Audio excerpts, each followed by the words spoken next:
A crossover is crossover dribble. crossover. Kyrie Irving, crossover in the lane. One of the most famous crossovers of all time. Behind the back, an ankle breaker on Chris Paul. The crossover continues to evolve. Time for the crossover presented by Every Level Concrete Repair at Omaha at everlevelconcrete.com. Jon Schriner is in today wearing a Kansas City Current.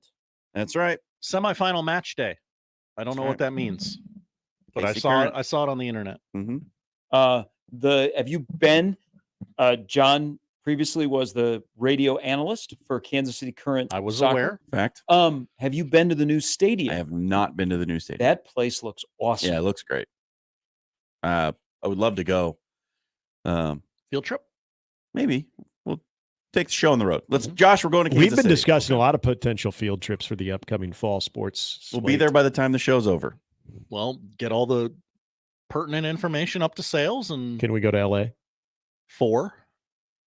Nebraska, USC. USC. I'll be in Vegas. I don't see why not. John, can you hook us up with the folks that you guys went to the fight? Oh, The Saudis? Yeah, can you hook us up with the PIF? Can you talk to if somebody just Can you talk to the PIF? It's GEA. Can you imagine if somebody just tuned into the radio station and go, "Oh, the Saudis? Can you hook us up with the Saudis?" Also, can you guys, for one do you moment guys have here, going on there? just a little light because I'm thinking of, you know what, if you would have just tuned in or if you would have thought 5 years ago, what if 5 years ago I would have told you that Deion Sanders and Warren Sapp would be football coaches at Colorado? And one guy would be in the head coaching chair. You know what? Well, 5 years ago, my opinion would have been much higher than it is today. Well, but 5 years ago, he hadn't. Good point. Had he been at Jackson State yet? Would have just been there, I think. Right? Yeah, if this is year 2, he was there for 3 years, right? So that would have been his It would have first year. just been starting. Yeah, at it would have been his Jackson first State. year. Yeah. But very long Deion Wikipedia Sanders, page. Right. It would have who been just Florida before. State, one of the greatest college football players of all time and one of the greatest defensive backs in the history of the NFL. Mm-hmm. And then you have another guy who is arguably, except for one game when Nebraska ran it down his throat, is one of the better defensive tackles in college football. Yeah. That's right. They are at the same place coaching. Right. He's an NFL Hall of Famer. I guess that Yeah. part wouldn't have surprised me that they were both coaches. But It's at the together same and at place, yes. Colorado. Mm. Yeah, Or I'll throw maybe another one maybe in it's here. Colorado. Of is all the things, surprise. a former head coach in the NFL is the offensive coordinator in Pat Shermer. Right. If you go through People their forget. coaching staff, It It is is- a random collection. it is a random collection of people that Yes, have it made is. their way to Boulder to coach in year 2 under Deion. I know earlier we were talking about Dick Duran. All of a sudden, Dick Duran just shows up on that staff too. But the other thing about that staff is too many of them have too little coaching experience to actually be good. Well, you had, and one of the guys that I actually thought was pretty damn good, Sean Lewis. All of a sudden, he gets demoted, and then so it was just And ends up as a head coach. yeah, right. And so- takes a really good offensive line coach, a guy from Nebraska, from Shadron, Yep. with him. I think Jack Del Rio is going to come in and coach the secondary. Though. John Fox makes his way to See, Colorado. Hey, guys, this is a great, we might have to now go into dudes just naming Yeah. random NFL coaches that just show up in odd places Yep. and won't ever go away. Wade Phillips. Yeah. Jack Del Rio is really good. That is a because good one. wasn't Jack Can you Del hire Jim Rio, Fossil as a consultant? wasn't Jack Del Rio an assistant in Washington under Ron Rivera last year? Yes. He was. yeah, he was. You're right. Yeah. I believe they tried very hard to cancel that man, and Yeah. Jack Del Rio's uncancelable, What? apparently. Hey, whatever happened to Mike Tice? The Viking That's a coach, great- and he was known for having the pencil The in his... last time I remember him, he was in Chicago. He was the OC in Chicago for a little bit. It was like, what the hell are we doing here? That was a guy that was like, "Oh, this is going to be the future." Yeah, they tried to pair him up with Jay Cutler in his final days in Chicago too. He had Mike Martz and then Mike Tice. His Mike last- Tice is now retired and living in Washington State. Last job was 2017 with the Yeah. Raiders as O-line coach. Says he's Jesus. retired. 65. He was kind of you used the word earlier, meathead. Yeah. I would say Mike Tice would be a kind of little bit kind of a of- steak brain. kind Yeah. of a meathead. 32 and 33 all-time record, 1-1 in the postseason. See, I would have almost Anybody thought got he a was read on what better Jeff with Fisher the is? Vikings. Oh, that's a good one. UFL. Yeah, he was coaching Okay. that. So unless you follow the Chiefs or you're the Bears guy, Mhm. you wouldn't probably know that Matt Nagy is the OC in Kansas City. Yeah. Oh, I know.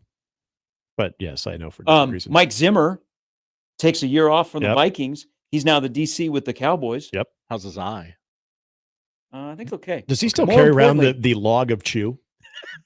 Remember when he was in Hard Knocks? He had every time they chose office, he had that huge log of chew, Like and then they a would tube show of him. hamburger beef? Yeah, I mean, it was what do the logs come in like? I think like 6, like a 6-pack. So He goes through that in a day. I think. he think he does. also remember what else he was known for in Minnesota. He was dating a yoga instructor who was like 30 years younger than he was. Yeah. Hello. Hey, Nice work if you can get it. If the what ifs of the world, when his name was attached to Nebraska, I was actually very intrigued. Yeah. He's a great He was defensive coach. He was in Hell yeah. Cincinnati Mhm. as the DC, and his name was attached to Nebraska after everybody else was. And I was like, "Ooh, I kind of like what he does." Mike Zimmer was always that guy in the NFL when you'd be watching a broadcast and be like, "There's Mike Zimmer, the defensive coordinator."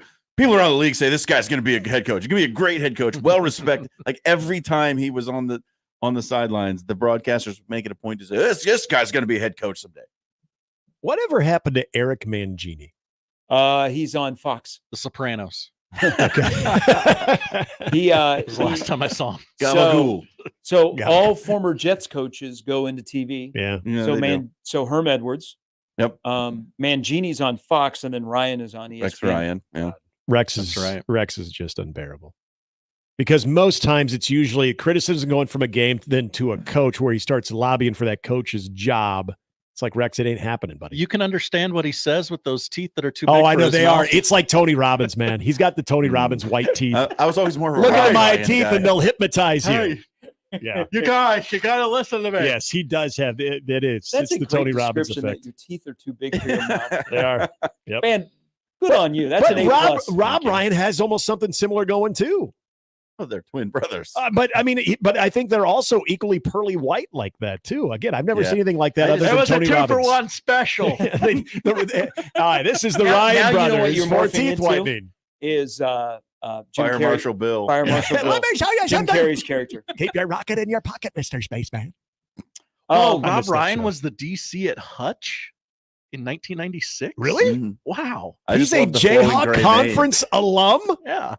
Does he know Jason Brown? I can Yeah. see those two really getting along. Listen here, slapnuts. I apologize for not knowing this in advance. Is Buddy Ryan still with us? mane. No. No, he passed away. It was actually shortly after they did the 30 for 30 on the 85 Bears. I knew his health was not good. 2016. Yeah. Okay, I was a little off. Yeah, I think I think it honestly was maybe 2 or 3 months after they filmed it because the whole part of that was when Mike Yeah. Singletary was visiting him. That was really sad because he could barely talk. Here's another former head coach in the NFL. If you want to follow his journey post getting fired, bring up Jerry Glanville's Wikipedia Oh. page. Yeah. He had a journey. So he went and coached college football in Portland, Oregon. I think he's bounced around some of the XFL, He's 82 UFLs. years old. Yes. Oh. Where do you want me to start reading Yeah. his Wikipedia page? So always aloud? remember Jerry Glanville with the After he's Oilers. fired from the Falcons? Yes. 05-06, DC at Hawaii. 07 to 09, head coach of Portland State. 2018, DC for the Hamilton Tiger Cats. Ooh, the Tiger Nice, Cats. nice. Then resurfaced in 2020 as the DC for something called the Tampa Bay Vipers. I don't know what that is. We're getting lower. 20 to 21, he was the head coach for something called the TSL Conquerors. Yep. We keep going. 2022, he was the head coach of the Alabama Airborne, That's got to be an arena team. Major League that is. Football. Okay, yeah. Sounds about right. And then 2024 to the present, He's 82. he is the defensive coordinator at Northwestern Oklahoma State. Not Northwest Oklahoma State. Northwestern. Division II school. That's right, the Rangers. Here's another one, and you guys might just look and laugh at me because he might be on a staff somewhere. Whatever happened? Where's Tom Cable these days? Tom Cable. What a Wow. pull. Yeah, I'm thinking of usually So if you just go happy. if you Hold go on down a the minute. Raiders Hold on a Rolodex, go down the Raiders Rolodex. You're gonna find some of these names, guys. I'm just telling you. But give me a Tom Cable. O-line coach for the Raiders in 2021. That's the last That's entry. it, huh? Okay. Well, So, I'm nope. still on Jerry Glanville because Okay. he also raced in the Craftsman Truck Series as a driver. Yeah. Oh, He was a race car driver. That sounds about right.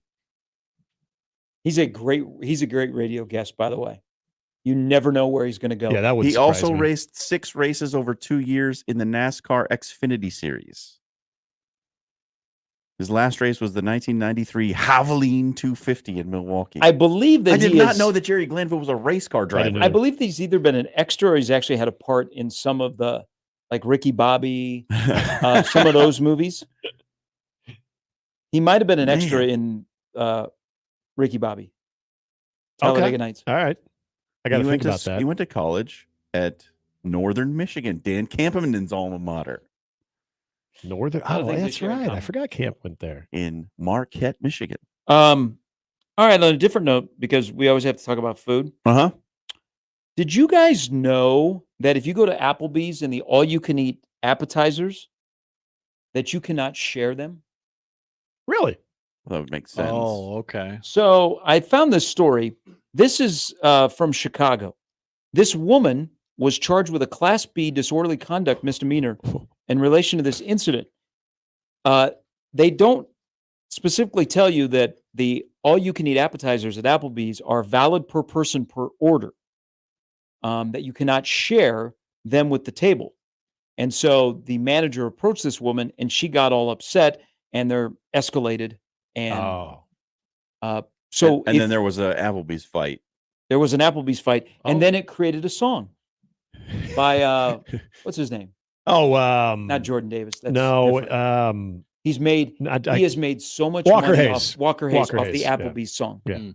But did you guys know that Applebee's, that if you oh, buy an hey, appetizer, the all-you-can-eat appetizer, that you cannot share it? I Like I didn't, can't but go in it and makes spend. sense though. Really? Like if I'm going to go in Yeah. there with 4 people and we're like, hey, Yeah, $17. I get why they'd want to shut that down because those are 3 other people that are potentially paying for Well, food. It's all you, can eat. yeah, not You all can't your go to table. Golden Yeah, Corral and yeah, pay it's- for one plate. Unless you can specify, hey, this could be for the table. We'll you can charge us $5 or $10 extra because we're gonna be digging into this thing for a while. I We're think gonna that'd still eat be fair. All of your mozzarella Yeah. sticks. Well, why can't they just charge like, okay, we just want an all-you-can-eat for the table, and just charge the other people at the table, Mhm. charge the $17 and then $5. Yeah, that's Like, what if I wanted? think. You're right. What if I wanted Charge to go to Golden accordingly. Corral? It's per person though. $17 a person. All you can eat apps. I don't even know why we're having this conversation because Chili's apps are far superior than Applebee's. Whoa. The triple dipper. You guys ever done that? Just No. you go there and you choose 3 from their apps. It's the chips, You cannot. cheese, You the can't. salsa. You can't go wrong. You get the mozzarella sticks. You can get their chicken fingers. You can get their sliders. I mean, the Southwest egg rolls, which are freaking bomb. Yeah, Chili's is far better. Hey, I don't mean to bounce around. Mm-hmm. That's okay. That's where the From- crossovers from Bounce. topic to Bounce topic. away. Going back to Jerry Glanville.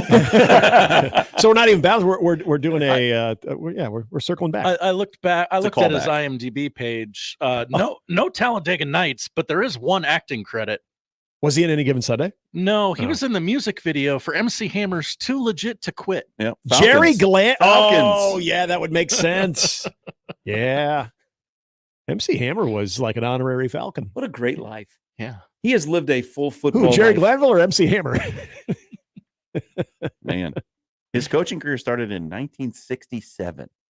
You weren't born. Oh, no, not even close. I'm pretty sure this entire room, there's not anybody in here that was. He also played himself as halftime commentator during something titled "Big Game 38: Roadrunner versus Coyote." What? You think we could find that? Yeah, I missed that one. See if the That must have been a Super Bowl. See if the special afternoon guys want to thing. do movie club on that one.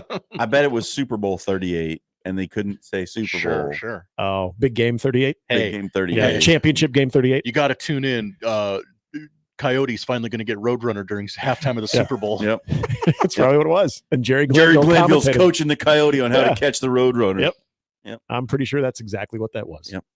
We just wrote the script without knowing anything about it. It's a 4-hour marathon of Looney Tunes cartoons, apparently. Well, Okay, we have a request here.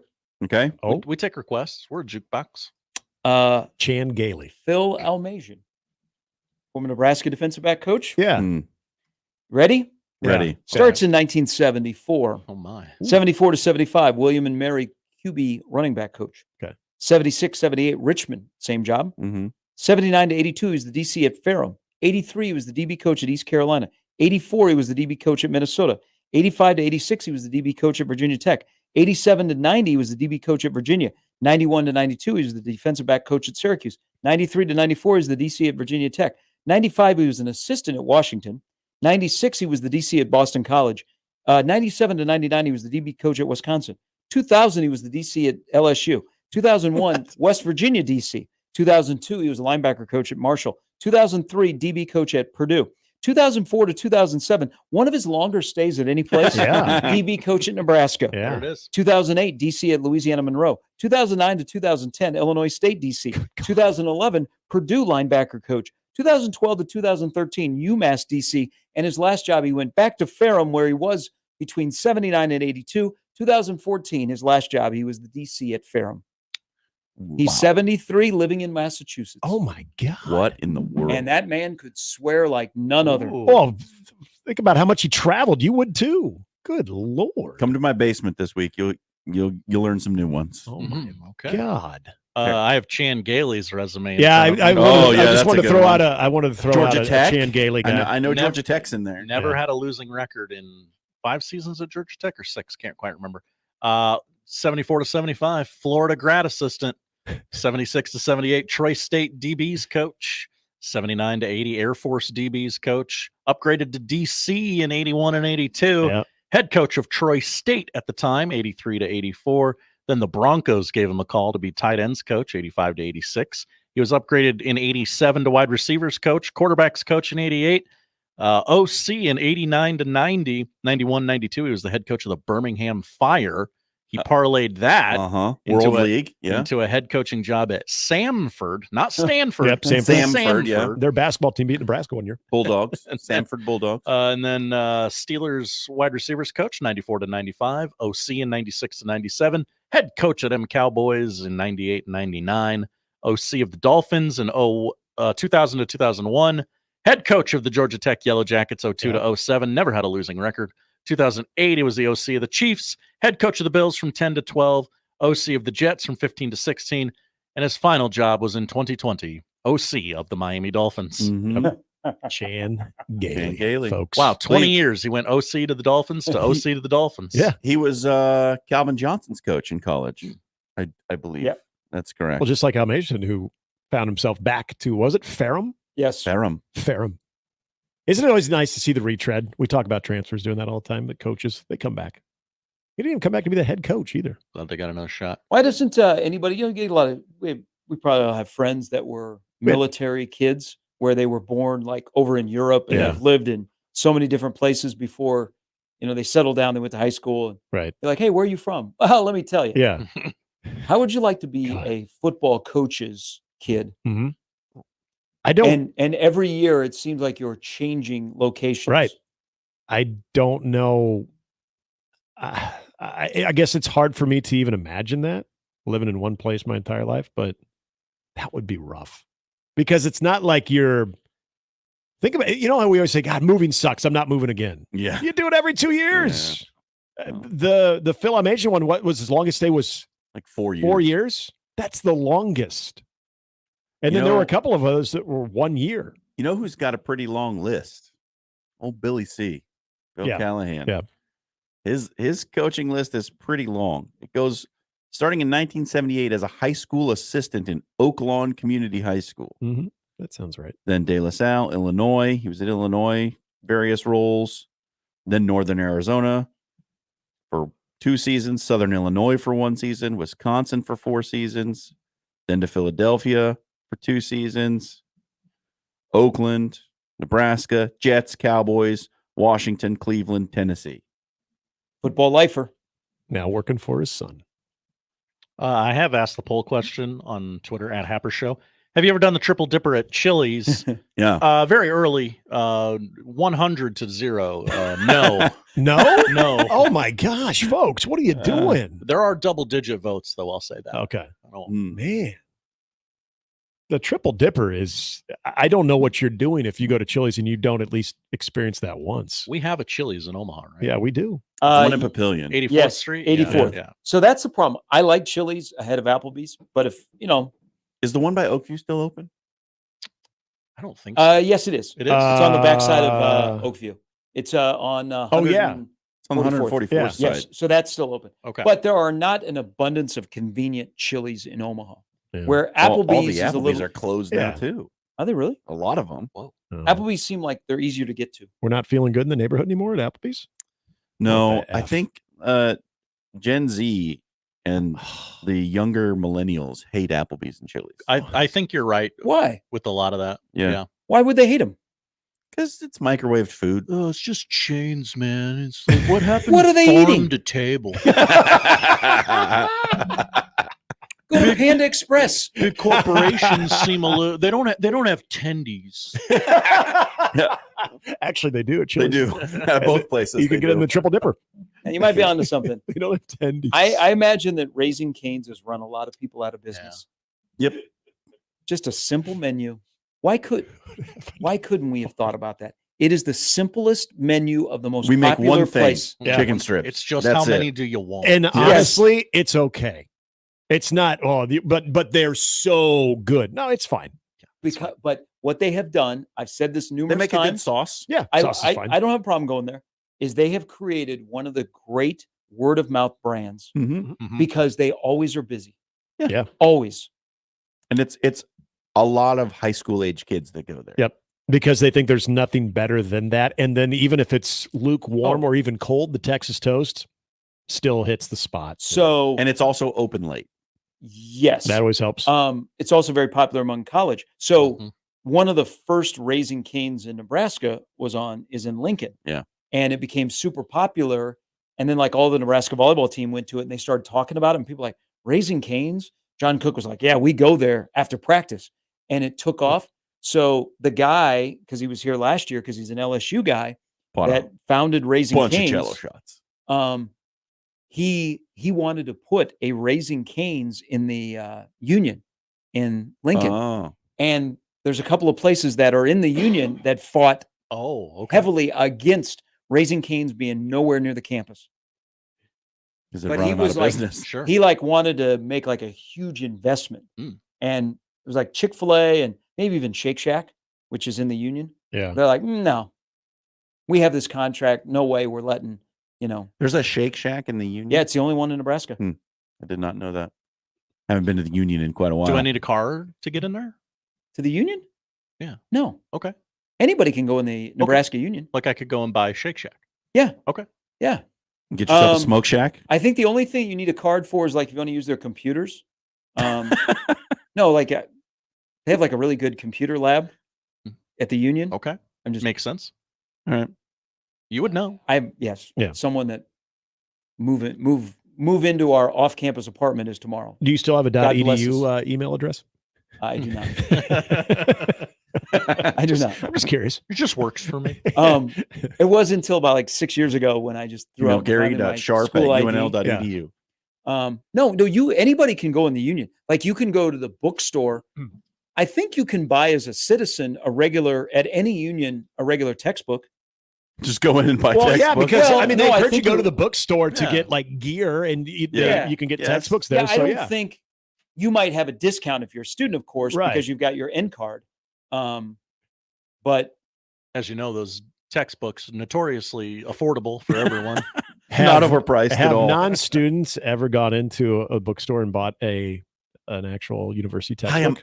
I'm looking for Calculus Yeah. 3. I need to You relearn. have that on the shelf. I'm 55. You guys I need to didn't do relearn that? some stuff. I got to relearn some stuff. I need that Introduction to textbook. Mass Media Ethics. You got that one on the hey, shelf? hey, my first semester in college, I bought all new books and I was scolded. They're like, you need to look for the used. There's Yes. no Yeah. difference other than the cover is like, Right. Beat up a little The bit. binding's a little bit worn. I don't know, Well, there's a nowadays, swastika maybe there's in the back of this one. okay. Why they draw a bunch of penises here? Hey, this one's got a phone number in it. I got Should notes in call the it? margin right there. I'm pretty Yeah. sure. So Chuck's in the business school. I'm pretty sure that all of his books last year were online.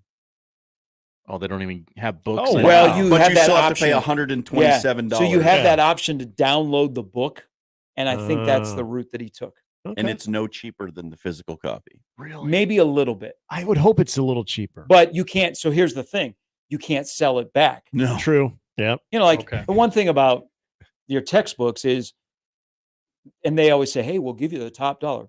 BS. Yeah. But you could go and sell them back and you get a little beer money in December, and it was Yeah. kind of a nice little boost before you went home for Christmas. Right. I remember it was my second year of college at UNO.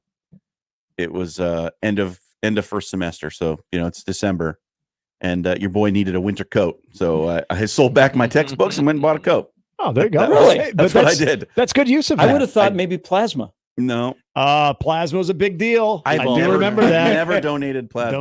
I never did, but that had a bunch of friends who at least claimed they did. I don't know if they actually did or not, but they claimed they did. I had a roommate who got cut off from his parents, so he had to have a job to afford to go to school. But he would be Mr. Plasma, and then they had this thing in Lincoln. I don't know if they still do, called Harris Labs, and they would do sleep studies. Yeah, sleep yeah. studies in the. All you had to do was like go for 4 days and stay up all night. And they give you like the trial $500 clinics. Yep. Yes, They do the trial So clinics and things. He would Yep. be like a regular. So But he was making pretty good money. I had another friend who did that anytime there was one, and he actually had a normal job, but he would do them because they were those like prescription trial clinics. And so it would be, I think, a 48-hour thing. You had an overnight stay, you sleep, you take this, and then you take the placebo. Half of you were getting a placebo Yep, anyway. yes. so- And I think he made close to like $1,800 in like 48 hours of just doing that. And that was where? It was in Omaha. Okay. And they provide make you a call after the show. They provide you with with Daddy a needs new bed. golf clubs. You have like a TV that people can watch stuff. They have video games. So I mean it's kind of like a camp. It's like a drug camp. And you get I paid. want to go to drug camp. Yeah. It's like a drug. As long as you're cool with potential side Do effects. you want to go to drug camp? Yeah, Well, who wants to go to drug That's camp? how to they get should paid? advertise it to people. Do you want to go to drug camp? Hey, Go to don't drug you camp. ever get those emails that say, "Would you like to be part of a drug trial?" Yeah. I've They I've pay. looked at a couple of them because They they do do pay. pay pretty well. Yes, Yeah. they do. I get the. If you had a bad Did you week, drink the water at Camp Lejeune? I do get that. I still get that one all the time. And Like, yes, I was never- did drink the water at Camp Lejeune. Like I was never even there. It Why am probably I getting explains this? a lot. Yeah, Yeah. it's true. You don't see Doug in the mesothelioma commercials. No. Makes me wonder. Oh, the things we did to survive in college. Yeah. And Yeah. the plasma place in Lincoln is in a pretty public spot. It's at like 15th and O, 16th and O, Yeah. right on the corner.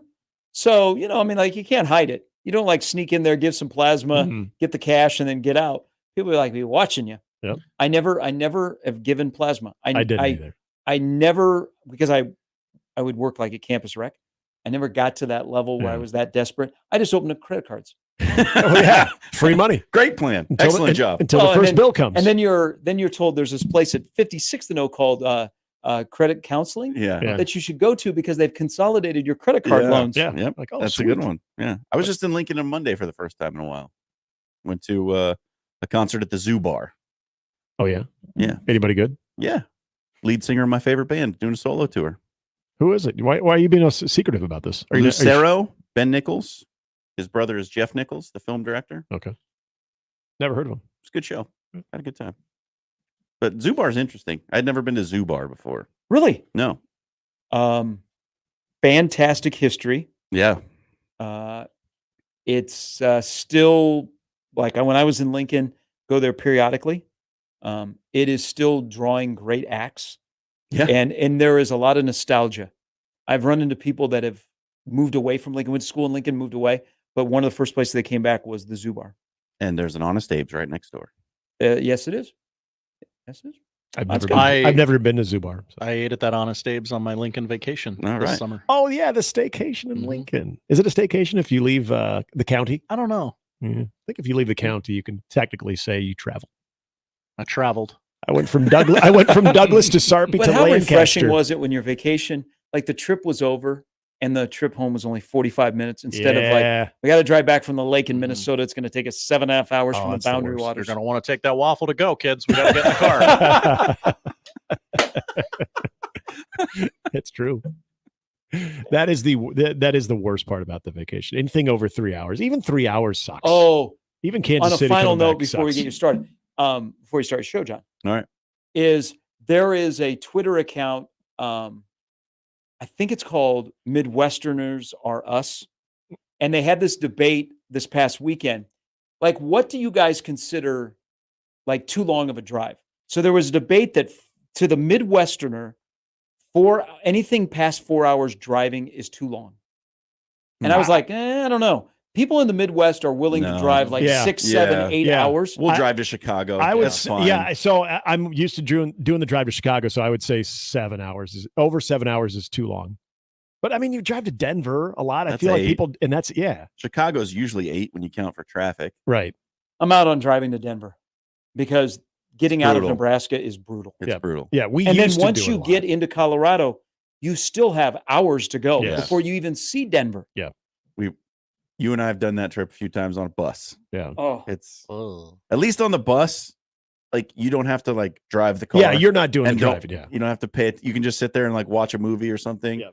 like But- Connor and I have had this discussion. So Connor hates the drive from once you get past the suburbs of Des Moines to Omaha, hates that stretch on 80. yep. I agree. hate the stretch basically once you get past York on 80 all the way to the Colorado-Nebraska border. And he likes driving to Colorado. Mm. I don't have a problem going back home to Des Moines. I've driven that, don't even pay attention anymore. I hate the drive to Denver from here. There is nothing. There's not. The other It's basketball awful. trip that I dreaded was Oral Roberts because once you hit Oklahoma, it's just like we have so long to go still. You get to drive through Joplin.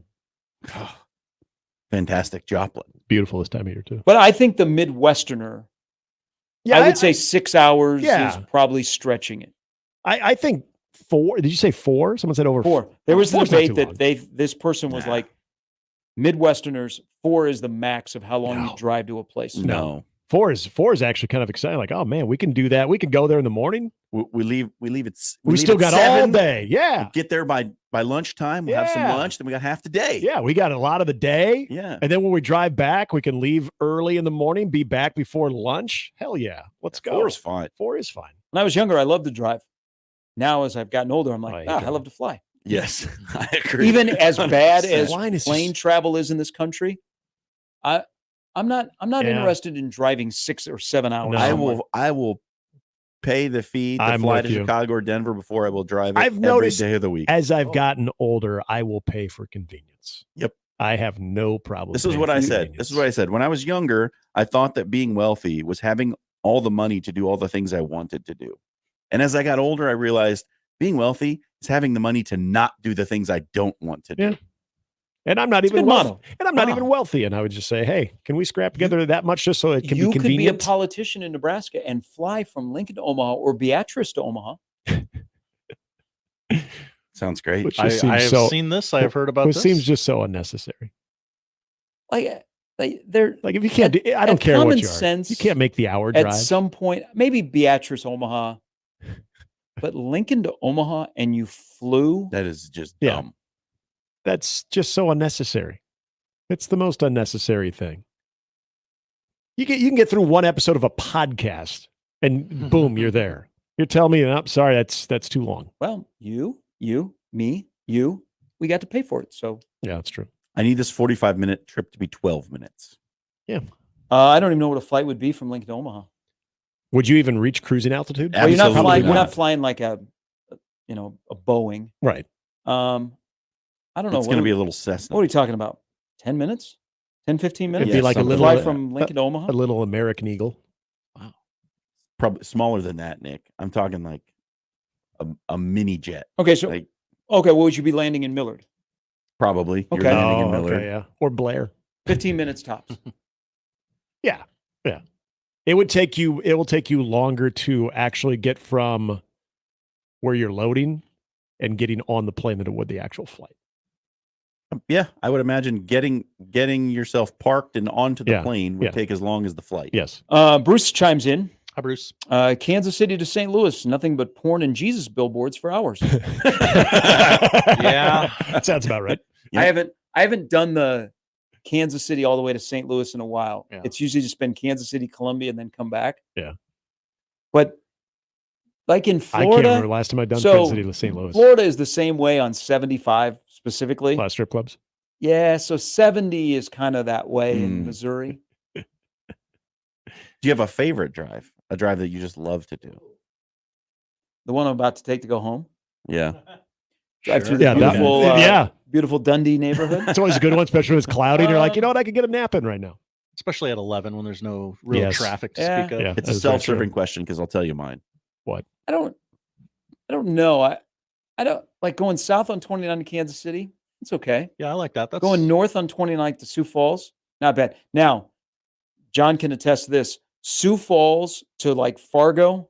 Oh Brutal. God. And we usually have to make that trip during the winter.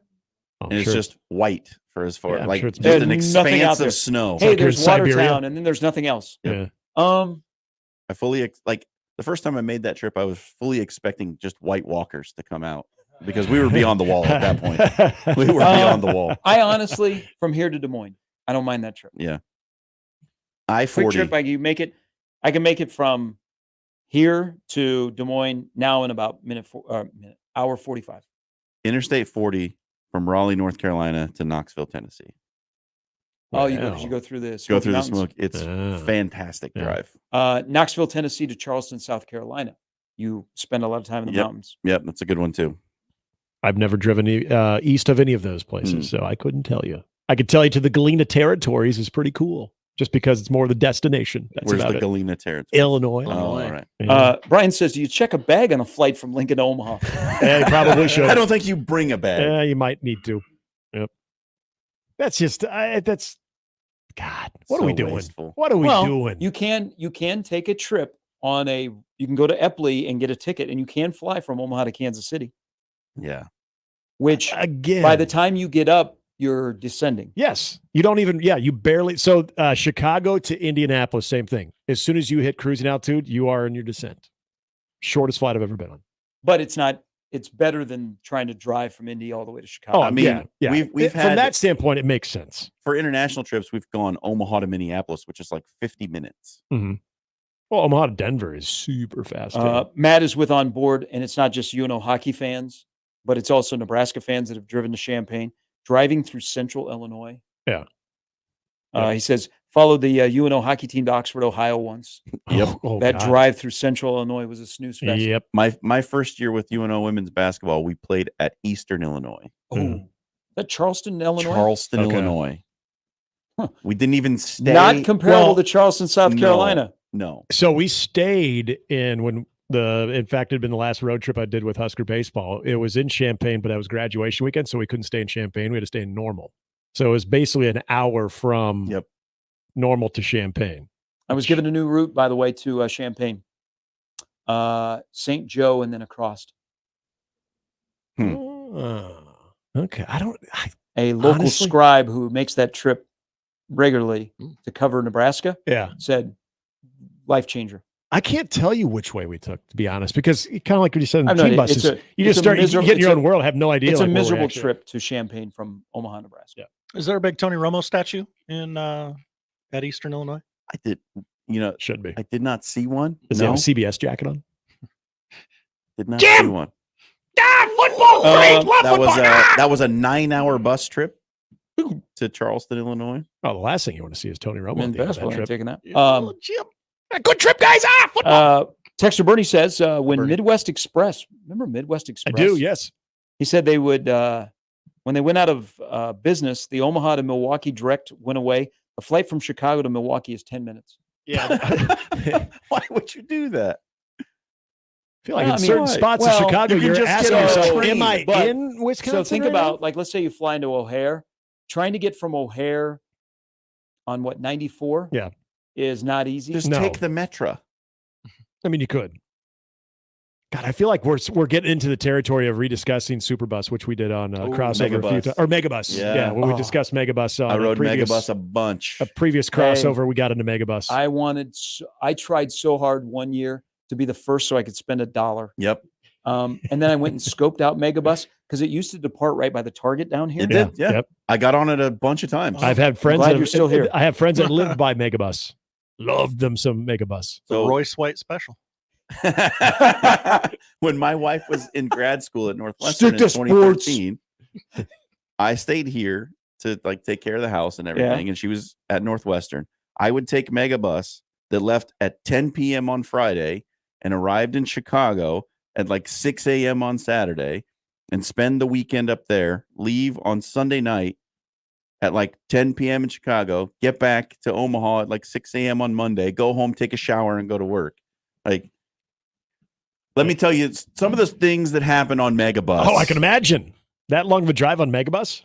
We picked up, because it stopped, it went from Omaha to Des Moines to Iowa City to Chicago. There were the stops were Des Moines and Iowa City.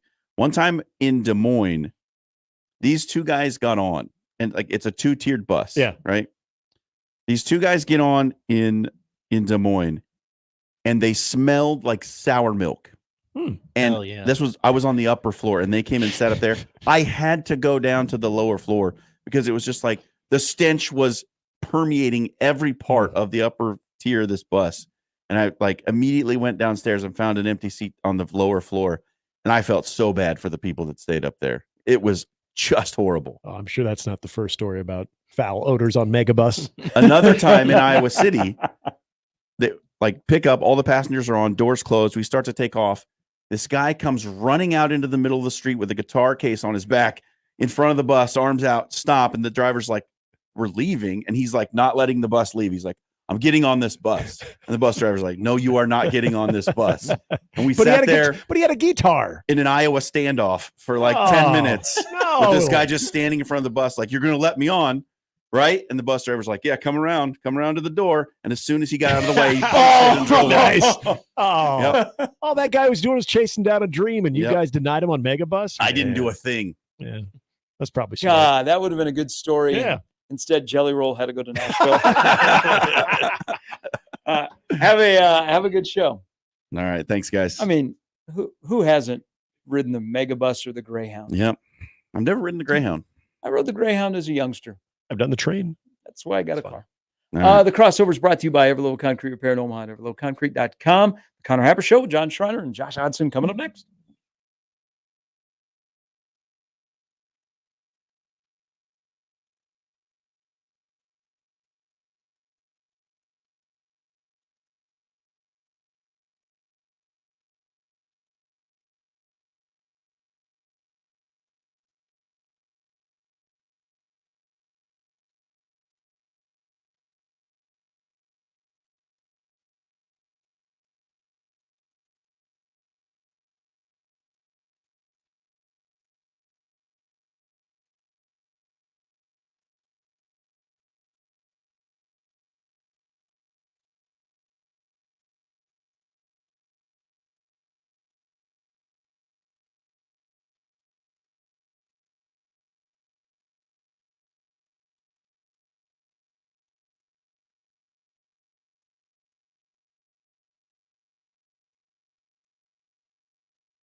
It's the Connor Happer Show. Are we sure we want to do this? Could you, make an announcement that we're ready? It's the Connor Happer Show on 1620, The Zone. Indeed, it is the Connor Happer Show, and just like the movie Clerks, I wasn't even supposed to be here today. 37. Just leave that between us. If you know, you know. Yeah, you know, you know. About what was it? About 2:30 yesterday. Josh Hodson taps his right arm, says, "Bring in the righty." Bring in the righty. And here I am. Somebody's sick. Oh, that's still a thing. It's a thing again. Yeah, apparently. But happy to be here with you today, hosting the Connor Happer Show. Connor's still out. He's on baby duties. He's back on Monday, yeah? That is correct. That's correct. You get your precious Connor back on Monday. But for now, you get me. I know I'm a poor replacement. We have a terrible show planned, but we're going to do our best. But you're a replacement, Yep. which is really all we were looking for today. Got a couple of guests today. Mitch Sherman's going to come in at 11:30. I might talk about Matt Rule shutting down practice. That's the buzz around here, right? Oh, yeah. Hot topic. Then at 1 p.m. in the final hour, Robin Washut of Husker Online. We also have a tweet bag today. So send in your emails, your tweets, your questions, be they sports related or otherwise. I'll do my best to answer them. Josh has an odd news at 11:45. And that's going to be our show. We'll wrap it up at 1:45 with the polls, and Josh is going to tell you what to watch tonight. Between now and then, let's have a little fun. I like it. Yeah. That's a good plan. It's a good plan. Look, it's the best we can hope for at this point, that it's fun, because I can't guarantee you that it's going to be informative. You cannot guarantee I can't that. guarantee that. Okay. I have limited resources. Mm-hmm. You're just one man. For information. You know, I only have the entirety of the internet at my fingertips at all times. But I wanted to start today with the on-3 rankings of the Big Ten quarterbacks. You seen this one? On3 put out a list ranking the probable starting quarterbacks for all 18 teams in the Big Ten. And it's not that surprising who's at number one, because this crop of Big Ten quarterbacks this year is either largely unproven or just simply not very good. Dylon, yes. Dylan Gabriel is number one on the on-3 rankings. Dylon Gabriel. And like I say, I think it's Dylan Gabriel and then a huge drop-off. Oh, no. Dylan Gabriel's numbers throughout his career have been pretty impressive. And if, the teams that he's played for, I don't think you realize just how good he's actually been. He started his career at UCF, started as a freshman at UCF, and threw for better than 3,600 yards, 29 touchdowns, and just 7 interceptions. Those were his freshman numbers. If we got those numbers out of freshman Dylan Raiola, the other Dylon, is he the other Dylon now? No. Gabriel's the other Dylon, okay. right? Okay. Maybe we can ask the audience, who's the other Dylon? But he's had now 3 seasons of better than 3,500 yards passing, has never thrown double-digit interceptions in a season. And outside of his freshman season when he threw just 59% completions, he's better than 60% in every season. Last year at Oklahoma, 69% completion rate. 30 touchdowns, 6 picks. So all signs point to him being the guy and being worthy of the potential Heisman hype, being in that Oregon offense with Dan Lanning, picking up where Bo Nix left off. Probably won't be quite the runner that Bo Nix was. Nix was pretty nifty with the feet. Dylan Gabriel, more of your traditional pocket passer. I think it's pretty clear to me he's the guy. And after that, it gets really interesting to me because the number 2 quarterback in the on-3 rankings in the Big Ten is Drew Aller, Penn State. Okay. Last season, 2,600 yards, pretty pedestrian for college football. Just like right on about 60% completions, which is sort of like my minimum threshold for being good. Mm-hmm. If you don't complete 60% of your passes in college, I'm not taking it seriously. He did throw 25 touchdowns and just 2 interceptions, so he did a great job taking care of the ball. But the rest of the numbers, mid. The kids say that, right? Mid. Oh, yeah. Definitely. At least they did it one time. So a lot of this ranking, I think, is predicated upon development and him being better in his second year as the starter, which isn't always the case. Sometimes it is. But 2,600 yards. If Penn State's going to be a playoff contender, which a lot of people have them in that tier of contenders to make the field of 12, I think he's got to be better than that. And if Drew Aller is the second best quarterback in the league, Penn State's making the playoffs. I think if you have the number 2 quarterback in the Big Ten and you're Penn State and you don't make the playoffs, James Franklin's seat should be pretty hot. A 12-team playoff and you have the second best quarterback in one of the 2 best leagues in the country, which makes him, at worst, a top 4 quarterback in the Big Ten or SEC, you better make the playoffs.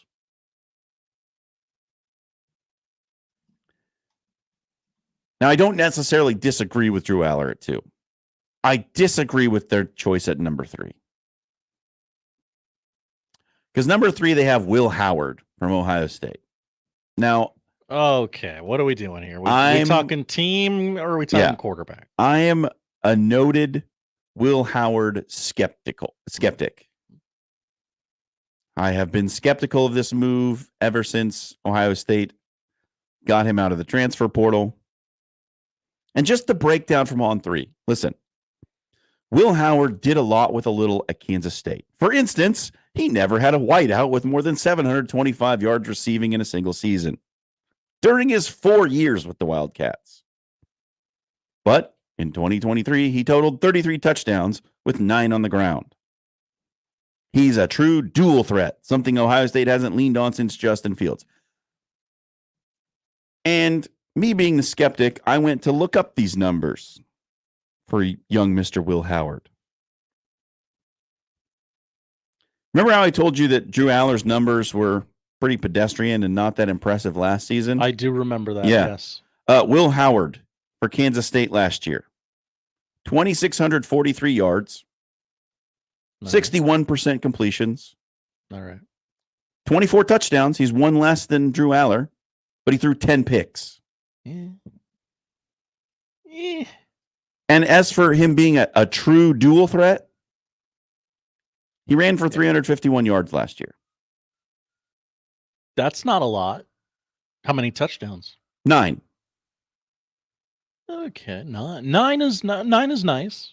9's nice when you're running your quarterback near the goal line a lot. Sure. Because his per carry average was 4.3. So it's not like he's this electric, explosive runner. He's a competent runner. But to say he's a true dual threat, I don't know what we're talking about here.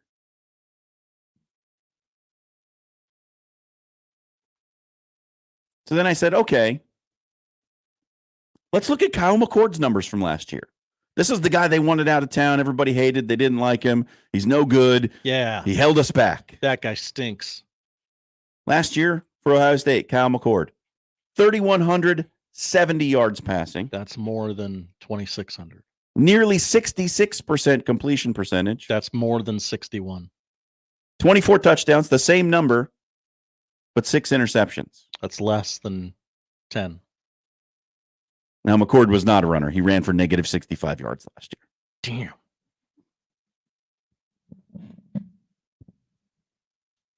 So the idea that Will Howard is an upgrade at quarterback for Ohio State, I don't know. Like, the numbers don't seem to bear it out completely. Now, I'll hear the argument that, yeah, he was playing at Kansas State and the talent level is much higher at Ohio State. He's going to be able to up those numbers. It's going to be better. Maybe. Maybe he will.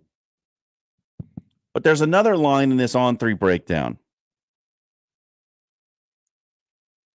that would make you wonder, how could you put this guy as the third best quarterback in the league? And here it goes. If Howard cuts down on mistakes, he had 10 interceptions last season, and develops mechanically, he could significantly boost his draft stock this year with the Buckeyes. So if he just improves everything he does, he'll be pretty good. If he just becomes a better quarterback, he'll be a better quarterback. Well, hard to argue with that logic. I don't know what we're doing. I don't understand it. I think Will Howard's a good player. I don't think Will Howard's a great player. I don't know how much of an upgrade it's actually going to be. He seems like a significantly lesser passer than what they've had in the past and a slightly better runner. And that to me doesn't equate to much of an upgrade unless your offense is entirely predicated on running the quarterback, which they couldn't do with McCord last year. So Will Howard at number 3 raises some eyebrows. 4 is Will Rogers, who's the Mississippi State transfer to Washington. People forget. Yeah, he's out there with Jed Fish now. Will Rogers has some gaudy numbers. Of course, he played in the Mike Leach offense, which produces those kinds of numbers. But in 21 and 22, he threw for 4,739 and 3,974 yards. And in those 2 seasons combined, 71 touchdowns and 17 interceptions. 36 and 35 on the touchdowns. Last year, different offense, asked to do different things. He wasn't quite as good. Didn't play the entire season either. Will Rogers is interesting, depending on what Washington ends up doing offensively. Under Pete Carroll's son as OC. Yeah. Jed Fish's offense was really kind to Noah Fafita, the Arizona quarterback last year, who is sort of everyone's dark horse darling this year. He gets a lot of... So Will Rogers is an interesting watch for me this season. 5... Here's where we get into these guys should be good, but we don't know anything about them. 5 is Miller Moss from USC. Had a good bowl game after Caleb Williams opted out, but that's really all we know. And even On3 says, at the moment, Moss doesn't look like he's the generational talent that Williams clearly is, except who does? I would like everyone sometime today. You don't have to do it right now. Do a Google image search for Miller Moss. That's a punchable face if I've ever seen one. Oh boy. He looks like he should be playing Duke basketball. And then at number 6, we have our very own Dylon. Dylon, because I spit hot fire. 6, huh? Without ever having taken a snap in the conference, On3 has crowned Dylan Raiola as the number 6 quarterback in the conference. We're so back. I'll read you the whole breakdown here. Yeah. Dylan Raiola has an opportunity to end Nebraska's bowl drought and accomplish so much more in the Big Ten during his first season of college football. He hasn't been named the starter yet. It's true. Although all signs point to former 5-star plus prospect earning QB1 status in Lincoln. Raiola hopped from high school to high school at different points and was committed to Ohio State and Georgia. Cornhuskers fans hope he'll stick around and help head coach Matt Rule orchestrated another program turnaround. Raiola can make all types of throws from different arm slots, and he's physically developed to play right away.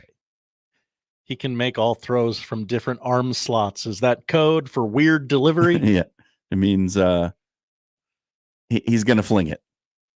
Unorthodox delivery. That's quite a lot of hype for a guy who hasn't taken an official snap. Hell yeah. Save us, Dylon. You're our only hope. If Dylan Raiola is indeed the 6th best quarterback in the conference, are our record projections wildly underrated? Like if he's 6th, if he's the 6th best quarterback, and Nebraska has one of the 2 or 3 best defenses in the conference, which I think most people think they will have. Got like Michigan's going to be really good on defense. Ohio State's going to be really good on defense. Penn State should be pretty good. Iowa should be pretty good. And Nebraska. So if they have the 6th best quarterback and a top 5 defense in the conference, is 7 games enough? If my record projection 7-5, been saying it for a long time, would that be enough? If that's the kind of talent that you have? Now, this may not be the best way to do this. The 6th best record in the Big Ten last year was 8-5.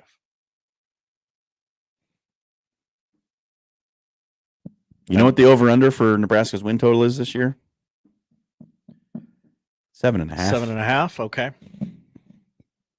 And I think Vegas is begging you to bet the over. I think Vegas thinks Nebraska's going to win 7. But it's interesting. 6th best quarterback in the conference hasn't played. Here's another guy who hasn't played. Aiden Childs, Michigan State, number 7. Really? He backed up DJ Uyunglele at Oregon State last year. Okay. I remember. And Oregon State's head coach, Jonathan Smith, is now the head coach of Michigan State. Brought his young quarterback with him. But again, he was the number 12 quarterback in the 23 class. He's a dual threat guy. Last year, he threw 35 passes in the Pac-12. Another guy we don't know anything about. So, 1, 2, I don't have any quibbles with. Like Drew Aller, sure. You're expecting an uptick in production. 3, big problem. 4, I'm interested. And then you go 5, 6, 7, guys we know virtually nothing about. From here, there's another steep drop. Because 8, 9 are like, okay, we know these guys and they're not actually very good. It's not a quarterback conference. Tyler Van Dyke, TVD. Wisconsin, who was the former Miami quarterback who couldn't stay in the starting job there. Like they were doing everything they could to get someone else to take his job, and they just couldn't find anyone quite competent enough to do it.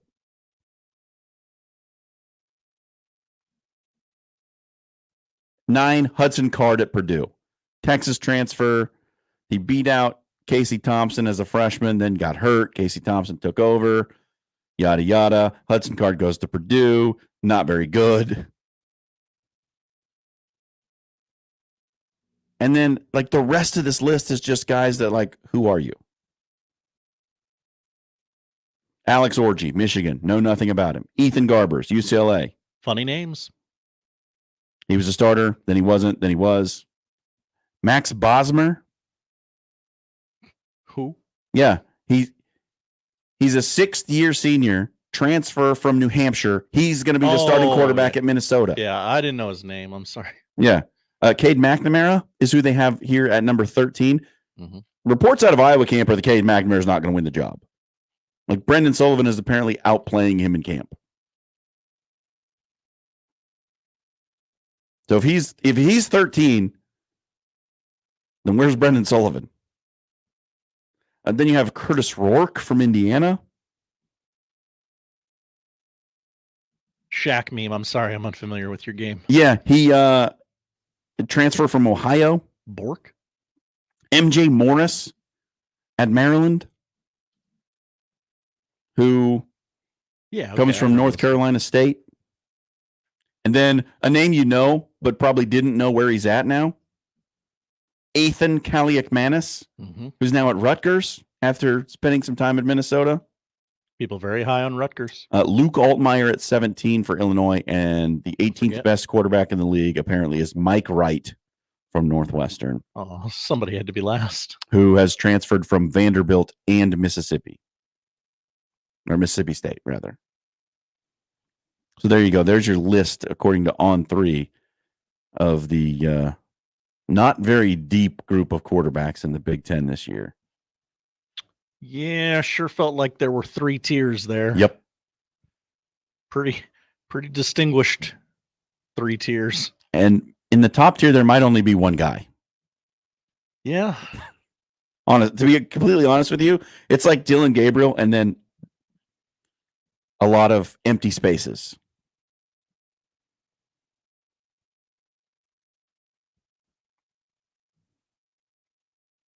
It's going to be interesting to see. Dylan Raiola, 6th best quarterback in the conference.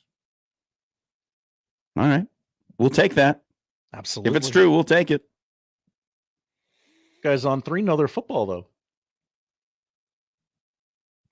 They indeed do. You know who else knows football? Kirby Smart and Dabo Sweeney. I've been told this. Yeah. But they said some things that are going to make you go, what? We'll talk about that next.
Let's get back to the Connor Happer Show on 1620 The Zone.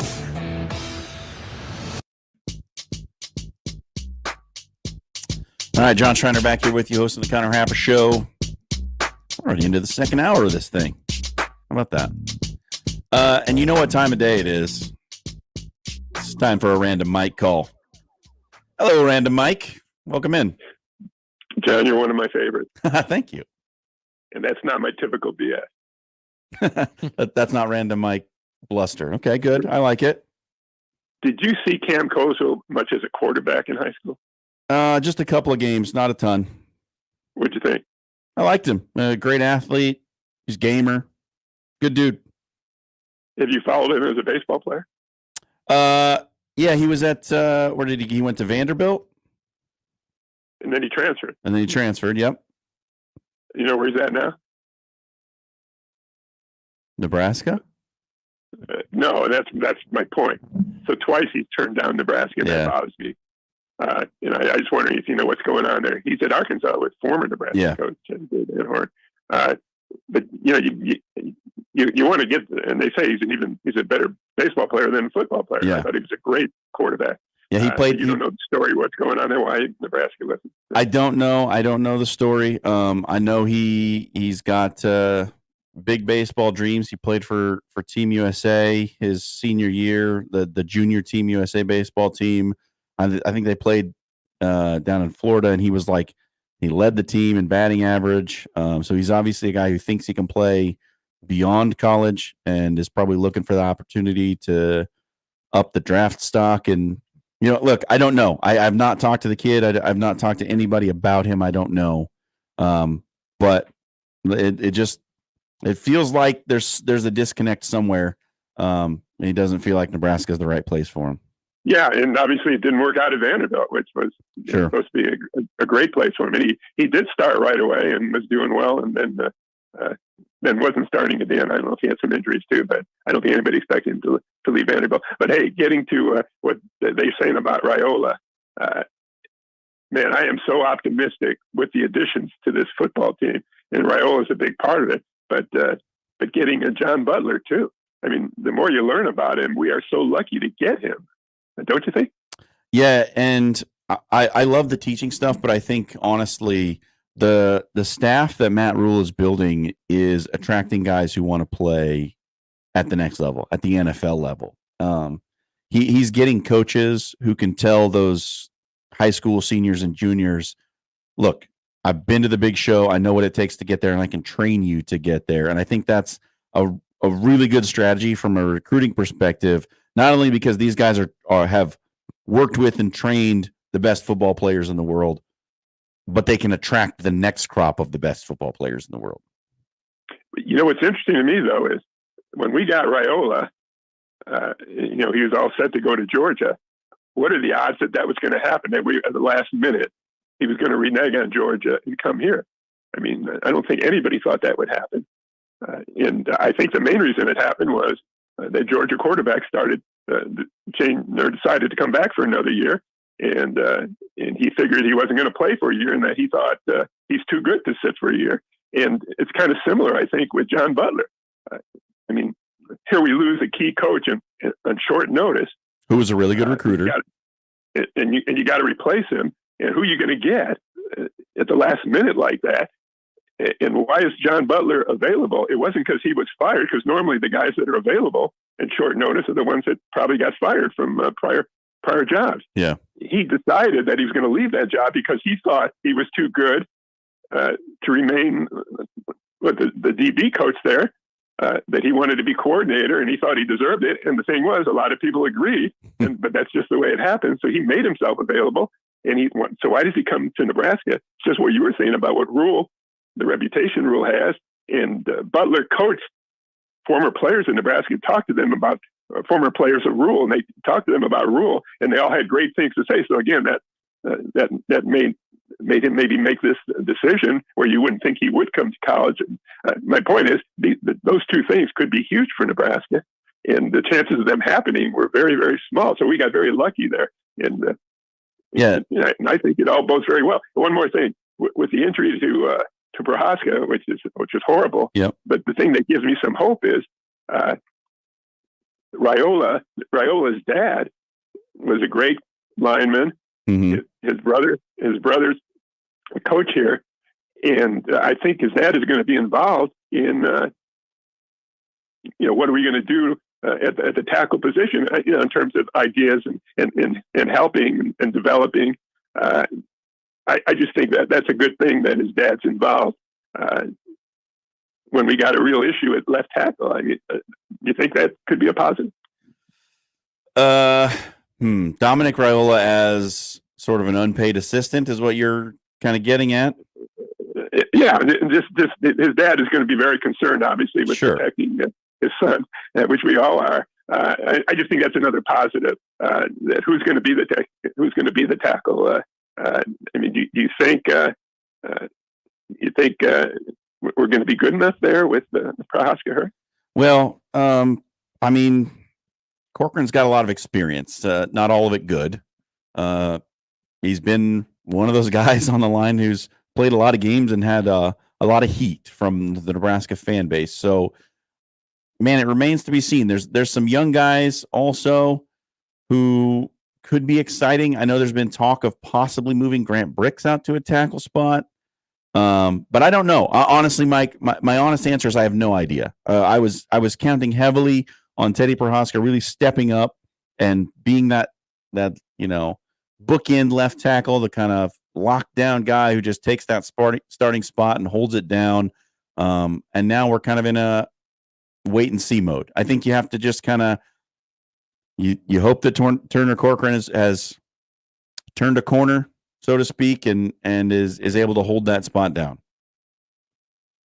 Yeah, but all I'm saying is the additions to this team, I think, are going to be huge, and they were very unlikely to happen. So I think we got very lucky with that. So we'll see what happens. Yeah, thanks, Mike. You got it.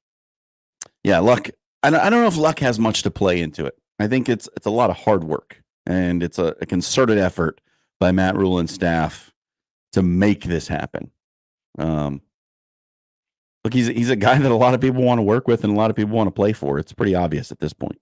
And that's why he's so particular about the way they practice. Yeah, absolutely. Like, hey, it's time to win. He's only going to be here so long. Yep. We're going to talk to Mitch Sherman about that exact conversation coming up at 11:30. But quickly, I wanted to get to this story from The Athletic, which is where Mitch Sherman writes about the 105 scholarships and the new limits and the new upping of scholarships. And they interviewed Kirby Smart about this very thing. And from the interview, I gather 105 scholarships is bad. This is a bad thing now. It is? Apparently, because Kirby Smart doesn't want to go to 105 scholarships. I'm sorry, you don't want more scholarship athletes on your roster? And his reason, he says, well, there are 105 NIL potentials there. What? What are we talking? What do you mean? That's not a reason not to do something. I don't understand. The full quote is, I don't know that 105 scholarship players is the right way to go about it because you've got 105 NIL capabilities there. You've got more people who would be unhappy if you don't have walk-ons if you do that. I'm confused. I don't get it. Your main concern with it is that you're going to have to pay 105 kids. Right? Straight cash home. Like if you told an NFL GM and head coach, hey, the 53, that's now 60.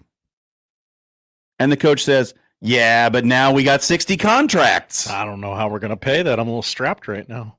I don't. What? This is why I said, like, these things are going to make you say, like, huh? What are you saying? What exactly are we talking about? And then, perhaps even more confusingly, the Dabo Sweeney quote. He says, the crazy thing is there's not many coaches that want 105 scholarships. We want to keep our walk-ons. It's hard to manage that many guys. When you have that many guys on scholarship, you think you got transfers now? You wait till that number gets there. It's going to be a lot. So it's going to change a lot of things. Huh? What are you saying? You already have a roster of 120. 105 is too hard to manage. Well, he doesn't manage the ones who are not on scholarship. It just, You're not on scholarship. Huh? I don't care. Do whatever you want. oh, I get it. You don't want to pay attention to all of the players on your roster.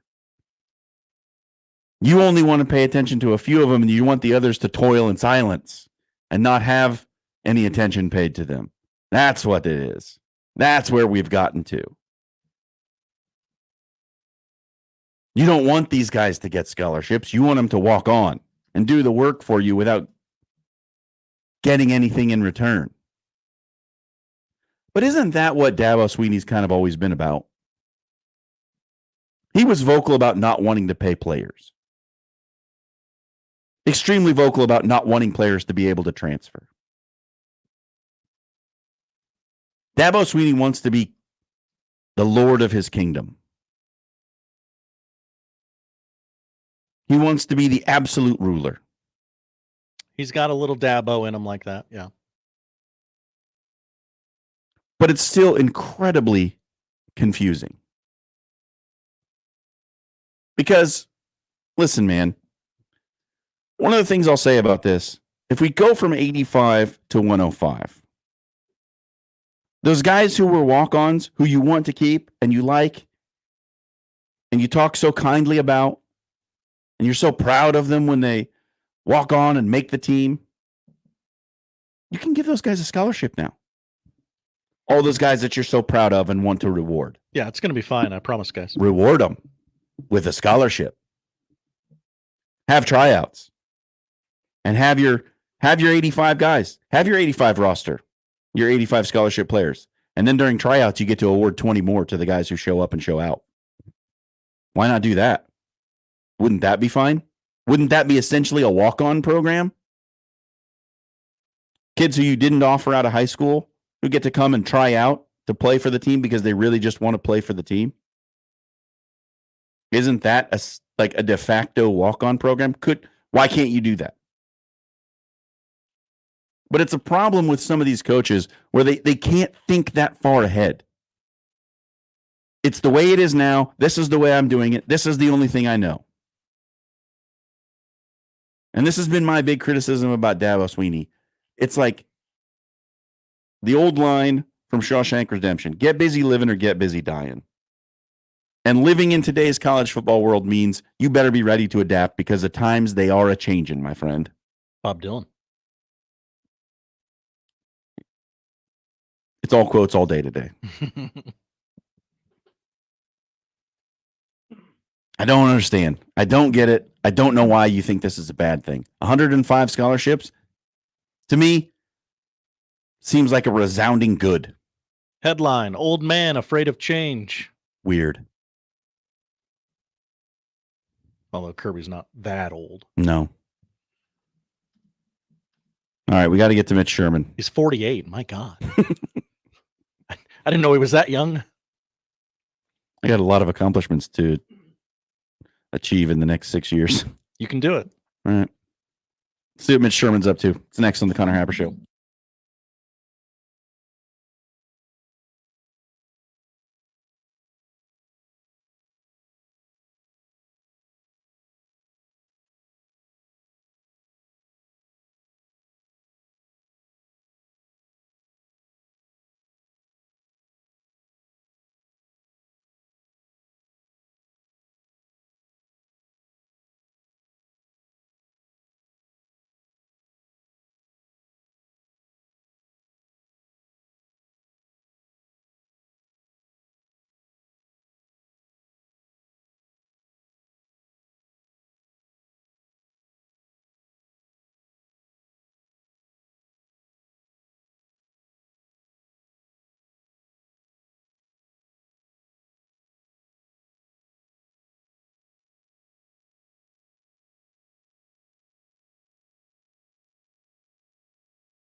Who do you want to talk about first?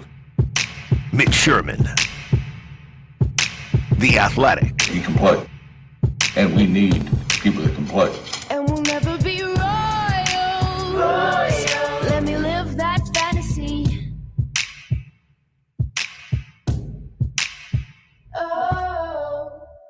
Mitch Sherman, The Athletic.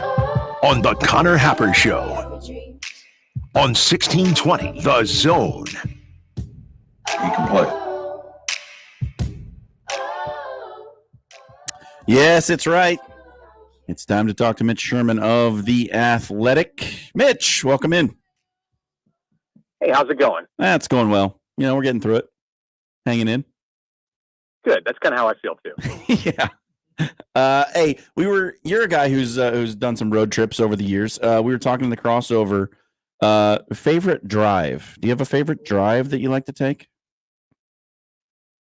You mean like a drive that I would normally have taken, like somewhere that I would go on a regular basis, or just like the best place I've ever driven on a road trip, period? Either one. Both. Give us both. Yeah. Okay, so we got time. Like coming out of the state of Nebraska and going places that I would have gone like on various times in my road tripping career. I mean, hey, look, if you're driving out of Nebraska, you're going into Kansas or Iowa or Missouri. Like none of that is really doing a lot for me. Yeah. On like the scenery. Uh-huh. So the shorter, the better. Yep. I'd say like my favorite road trip would be going to like Iowa State, because it only takes a couple hours to get there, and it's interstate. But I will say, like, where I've driven, where I've been like, man, I could drive this way for 10 hours, and I don't think that I would ever really get tired of what it's like. So one time I drove from San Diego to Omaha, and the entire drive was not great, but like the part where you go through Utah and western Colorado. Yeah. I really enjoyed myself. Like I loved looking around and seeing everything. And it was in the summertime too, so I didn't have to worry about snow and ice. Yeah, that's a good one. That's a good answer. We'll accept it. All right. Okay. Let's get into some sports things. I was just talking about it was a story on The Athletic about Kirby Smart and Dabo lamenting the fact they were going to get a scholarship increase and the reasons why that's a bad thing. Like, does it make sense to you that coaches would think this is a bad thing? I understand it with Georgia, and I guess Clemson is like living in the same world, and that's probably why Dabo feels that way. So Georgia, they don't need 105 players. Georgia's good with 85. I mean, Georgia's built like an NFL team. And you think about an NFL roster and like what how many players do they have that if, in the NFL world, how many players are on their payroll, like making over the league minimum. Like they have 53. Yes, there's a practice squad. And so that's where you get into the importance of like having 85. But like beyond that, there's just not a lot of use for those kind of guys at Georgia, and additional scholarships. All they do is like dilute down the money pool. So, Georgia, despite what people think of that, I mean, no school has unlimited resources when it comes to paying your players. And that's what we're talking about here is revenue share. And, the SEC is going to set the bar on whether these players get, 16 million, 15 million, and I'm talking about total for the entire roster. So if you're Kirby Smart and, you're recruiting and part of your pitch is like, come here and get paid, you'd rather do it with fewer players, because if you have closer to 85, then you're dividing up the same amount of money among fewer players, and they get paid more. If it's 105, they're going to get less. And schools can do that. Like if you have if there's a roster cap at 105, you can still have walk-ons. I don't know that Georgia's going to have a bunch of walk-ons. You may see some schools with coaches who feel that way that don't even get all the way to 105, that just have, 100 or 95 players on the roster. And maybe that's the future of college football. It's not the direction that Nebraska's headed. Right. I guess, I hadn't considered it from that angle. And maybe that's what Kirby was talking about with 105 NIL opportunities. but I guess my point was that like you can still keep your 85 scholarships, and then like if you like your walk-on guys, just have them try out and then give them a scholarship and don't worry about the NIL, right? Like, wouldn't that make sense? It does, but then you're taking some money out of the star quarterback's pocket, or the star defensive lineman's pocket, and I think that's where they would rather maximize the amount that they can give their best players through the revenue share. And if you go 86 through 105, and then those guys are getting the same amount, and it remains to be seen with all of the details and the specifics of the settlement, the antitrust settlement. Like, can you pay your star quarterback more than what you pay your third string punter? Like, I mean, if they're both on scholarship, that's not all been worked out. Yeah. And it'll be interesting to see, especially in the case of a place like Georgia, where they, have a dozen or 24 5-star talents on their roster. Like, if they're going to be allowed to pay those players like what they see as market value. I mean, it's called revenue share.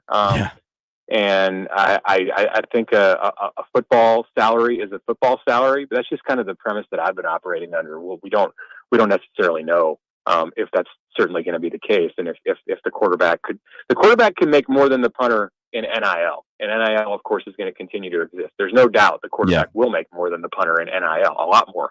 But does he make more in the revenue share? I don't know. Yeah, and there's so much gray area that has to be hashed out yet with all of this. So it'll be interesting to follow. Everybody's talking about Matt Rule shutting down practice and explaining why Nebraska loses. And I looked at this from a little different angle. He talked about how when the lights come on, the players aren't doing the things that they're trained to do, and that's why they're losing close games. And to me, that is a culture thing. It's not necessarily like a technique thing or a teaching thing. That seems to me like a group of players who don't necessarily trust what they're being taught to do in practice, and they kind of freelance when they get out in live game action. How did you look at it? I don't disagree with that assessment. It's a culture and a leadership thing, which go hand in hand. And instead of Matt Rule, look, and first of all, no program, no teams practices on August 3rd, because that's when this video was captured. It was the 4th practice of the preseason. No team is in midseason form. No team is doing everything right and, completely locked in a practice in half pads on a Saturday night in the stadium with fans in the stands. Like, there is going to be a lapse in the right kind of focus that they're looking for from Ohio State or whoever it might be. You're still dealing with, even if it was NFL players, I think you would have that kind of a concern in an environment like that. But all of that said, where they want to be with that, when a moment like that arises and they come out at the start of a practice and it's a little loosey-goosey and, there's a fight in the first 15 minutes between a couple of linemen, which was just a little thing. Like, this stuff happens in football practice, but you did it in front of the fans and more than the fight, they just weren't locked in the way that Rule wanted to see. Like, ideally, you'd want to see your leaders, and he called out Ty Robinson and he called out Jamari Butler in that video not because those guys were screwing around, but because he wanted those guys to step up and say what Matt Rule was saying. Maybe not say it as eloquently, maybe not tell them this is the reason we lose, but if that's what they choose to say, then fine. And so they're still looking for that. They're still growing as a program. So yes, it is a culture thing. I think they've come a long way. They've come in 18 months under Matt Rule. I mean, they've made huge progress in getting to the place that they want to be. But yeah, I mean, they're not a finished product. And they aren't going to be a finished product in December or January when this season is over. The thing that I think you have to remember with that is, like, that was a private moment between the team that Matt Rule decided to put out there for people to see. So, and I don't think he decided to put it out there for people to see because, like, he wants the fans to just know everything about the program. I mean, yeah, you're looking for good content with the the chasing three doc, but he did it like so the players would have accountability. Yeah. So the players would know that, like, hey, you know, you guys, you can't get away with things that you may have gotten away with at times early in your career if you're an older player in this program. So there's a lot that's going on there with all of that. What I don't see it as like is like some big like alarm bell that we need to now sound because you know, in the fourth practice of the preseason for 15 minutes, like he wasn't getting the proper focus that he wants from his players. Yeah, I just thought it was an interesting bit of insight and tremendous self-awareness from Rule and the coaching staff that like they're seeing something and it explains what's been happening. Because for years we've heard like, look, these guys are doing it in practice. They look great in practice. We're hearing reports from people who've been there at practice, like this guy looks great. They're doing great things. Everything's working well. And then on game day, they weren't able to put it together. They couldn't do it on game day. And I guess I'd never really thought about that, like that they're not doing the things in the games that they're being taught in practice, and that's what's causing them to lose. I just felt like it was an awesome piece of insight. Yeah, and it's great that he's able to identify it in the moment. Yeah, like I think in a lot of times in the past, you might get to a game and go, I'm scratching my head. I can't figure out what's wrong because these guys are out there on the field. And they're not, and this is if you're in the inside, this is if you're a coach or a player. How come it doesn't look like practice? Like why why do we do this Monday through Sunday through Friday, and then we don't do it on Saturday? And that Rule could recognize that coaching moment and stop them and talk to them about it represents important movement in the right direction to be able to get them to the right place. Like what he says at the end of that about how he will not accept losing. And it's going to be a long night for all of you if you don't, you know, get this figured out right now. Like to me, that's a big part of what's been missing with Nebraska football in the last few years. Accountability. Yeah, absolutely. Yesterday we heard that Will Bolt got an extension. He's going to be paid a base salary of $500,000. Is Nebraska in a position now with the expanded conference and the West Coast schools coming in where it makes it, I don't know, is it easier now to build a resume to get yourself to a point where you could host a regional? Yeah, I do think it's going to have an impact on the RPI. It's going to have an impact on your strength of schedule to play series against Oregon and USC and UCLA. Now, I mean, it depends on how those programs trend. You know, do those programs like dip down to the level of the Big Ten now that they're not playing Stanford and Arizona State and, you know, others in the old Pac-12 every other weekend? You know, I don't think so. You know, I think their recruiting bases remain. You know, the prestige of the league is, you know, while it's a drop in baseball, like I think that the Big Ten should rise to their level. And it's not like we've seen those teams in Omaha year after year after year, but I think people can agree that like they generally have played a higher level of baseball than what we've seen in the Big Ten. So for Nebraska, it should be an asset. It should help. It should expand the margin for error that Nebraska's had in being able to put itself in position to host regionals. You know, that's been part of the struggle with Will Bolt is the margin for error is so slim. Like Nebraska's won Big Ten championships. It's in the regular season and the postseason now, and still not been able to get a regional at home. I mean, those are accolades. Those are the type of achievements that in a major conference get you a regional at home. So Nebraska and the Big Ten has been operating like, you know, and it's been part of a league that like gets the return of being like a mid-major, and that's kind of what the Big Ten is in baseball. Yeah. And we'll see if the new schools can up the level. I think people around the Big Ten are hopeful that that's what happens. I'm talking to Mitch Sherman of The Athletic. Do you have a sense of why this extension for Will Bolt was necessary and why they did it? I mean, that's kind of what the MO has been for Troy Dannon since he's got to Nebraska. He came in and it was Dennis LeBlanc, the interim in his, you know, in the week where Nebraska didn't have an athletic director who extended Amy Williams, and they extend Hoiberg in that week too. I believe that's the case. Like right as Nebraska was going into the men's tournament.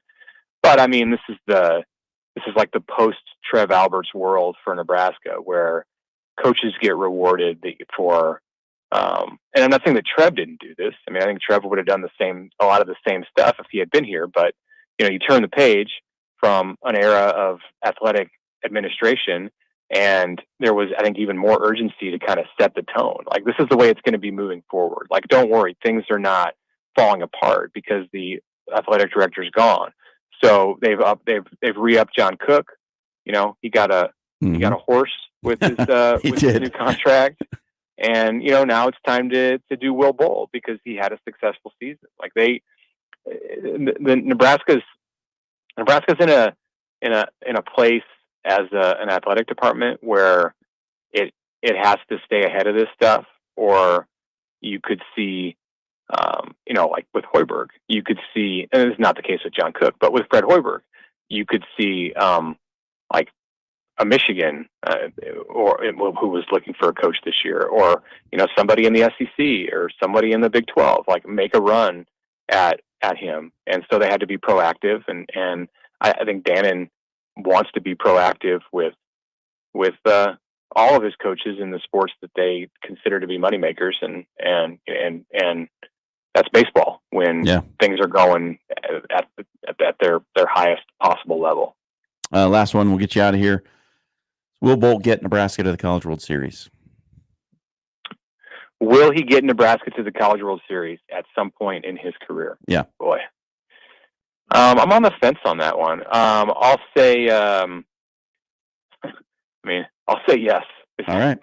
I'll be optimistic today and say, all right, before he retires. Answer may change tomorrow. Leaves Nebraska.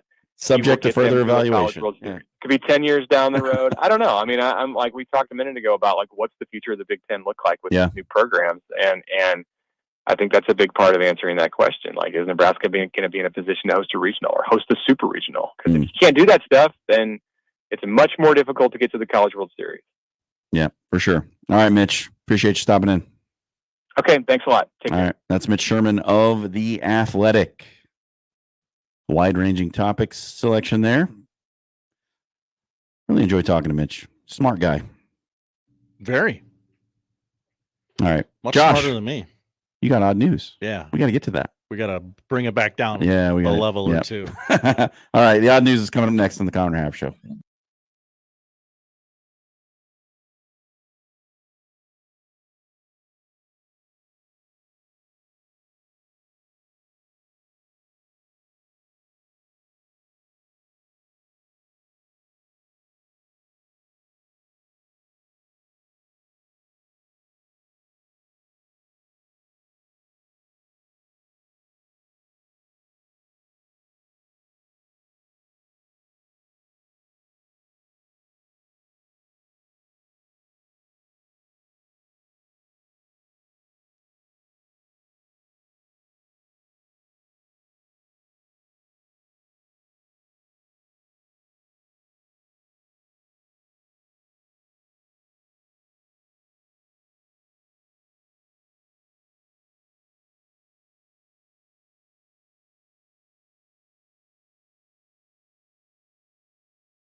And now we've reached the point in the show where Josh Odson reads the peculiar, the bizarre, the comical, the odd news with Odd Son. Odd news, Odd Son. See what we did there? The odd news with Oddson. Yes, indeed, folks. It is time for your favorite segment on all of Omaha Sports Talk Radio. It is the odd news with Josh Odson. High praise. Yeah. Thank you, John. Hey, hi, Josh. Hi. I'm at that point of the week Mhm. where I just had to look at the calendar to make sure I knew what day it was. It's Wednesday. It is Wednesday. It's Wednesday. We'll yeah. do the tweet I just bag had- here shortly. I had an inkling that it was Wednesday, but I was like, is it though? Are we sure about this? Is it actually? I demand a recount. Stop the count. It's Wednesday. All right. What do you got for us on odd news today? Still stories trickling out of the Olympics. Trickling. Many have seen the star power that NBC used for the Paris Olympics and said, I would like some of that, please. Hip hop superstar Dr. Dre. Are you familiar with Dr. Dre? I'm familiar with the doctor. Yeah. Okay. He would like to participate in the 2028 Olympics. What would Dre like to do? Not just performing as he did at the closing ceremonies just a few short days ago. He is, quote, dead ass serious, end quote, about participating in archery. What? Exactly. The rap icon told Entertainment Tonight Tuesday, that would be yesterday, after the Paris Olympics concluded with a performance from him on the closing ceremonies. I'm trying out for the Olympics in 2028, Dre said. The 59-year-old replied, archery. I'm dead ass serious. Is Dre doing a thing that we talked about? Like, what event could you compete in if I give you 4 years to do it every day? Boy, it sure seems like that. He claims to have done archery since junior high, where he was part of a team. Despite losing interest for some time, Dre says he's back shooting with his bow and arrow thanks to his son, who got him targets for Father's Day. Okay. That was 2 months ago. Does he hold the bow sideways? I don't know. I have it set up in my backyard, and I heard qualifying for the Olympics is 77 feet.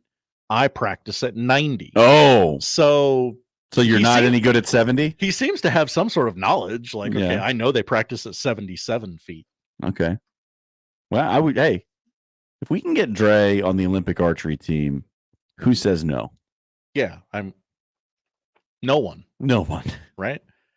There's lots of different archery categories, right? Like, yeah, there's team events. I don't know. I don't know anything about archery. America won a silver and a bronze in Paris in the archery events. South Korea won all 5. Yeah, they're Gold medals are typically very, very good. number one in that event. Archery. So there aren't any golds open, apparently. All right. We move on to fishing. Of course we do. Yeah. Yeah. A British fisherman managed to hook an incredibly rare shark Okay. over the weekend. What type? Lego. Oh. All right. A Lego shark. A tiny Lego creature belonging to a 1990s vintage, well, not vintage, it was probably new at the time, set reportedly worth a few $100 on the resale market. Richard West, 35 years young, reeled in the pint-sized plastic predator 20 miles off of Cornwall's coast. Okay. The tuned-in trawler immediately recognized the article of nostalgia from childhood. He told the BBC, I could tell straight away what it was because I had Lego sharks in the pirate ship set when I was little. I loved them. It's been 25 years since I've seen that face. Oh, boy. How did you hook a Lego shark? How did this happen? Great question. I don't know if I have the answer for you. None the worse for wear after nearly 3 decades lost at sea. The Lego piece had gone missing from a cargo ship in 1997, along with 62 other shipping containers worth of product. Of the nearly 5 million plastic pieces that took the plunge that day, 51,800 sharks are said to have gone overboard. The event has since become the stuff of Lego legend. Author Tracy Williams penned an account of the incident in 2022 titled Adrift, The Curious Tale of the Lego Lost at Sea. She also runs the Lego Lost at Sea project, where folks flag the bricks they've managed to recover from the briny depths. Incredible. So just incredible. A shipping container went over with a bunch of Lego in it, and this guy caught one on a fishing rod. Yes, with a hook I in the assume plastic. It is the photo I saw, just completely unwrapped Lego, like no plastic wrap on it. Just no, but I'm saying a hook into the plastic shark. Yeah, I don't know how that works. Right. Josh, I'm going Lego truther here. Ooh. I don't think he caught it with a hook. Wow. I think I'm believing, like, the more we dig into this, I'm believing it less and less. It's like when somebody tells you a lie that has a lot of facts in it. Yeah. Well, it has a lot of facts, so you know it's true. Well, actually, quite the opposite, my friend. Like, I don't know how many of you have ever been fishing, and I don't know how many of you have ever played with Lego. Probably a lot. There's probably some crossover in the audience there. Right now, go and try to put a hook into a Lego piece and see what happens. Like, throw a Lego piece out in your yard, not even in the water. Just throw it out in your yard, and then cast your line with a hook on it and try to hook that thing. How are you going to get it? Good question. Josh, how are we going to get this Lego to shore? I don't know. I'm looking at the piece. I guess it's possible that a hook finds its way in there, but you would not feel the pull of a bite, nor would it be hefty enough for you to go, I've got something on the line. I better reel it in. I'm calling this Sharkgate. Wow. I'm calling it Sharkgate. I'm doing it. Hashtag Sharkgate. I think you now.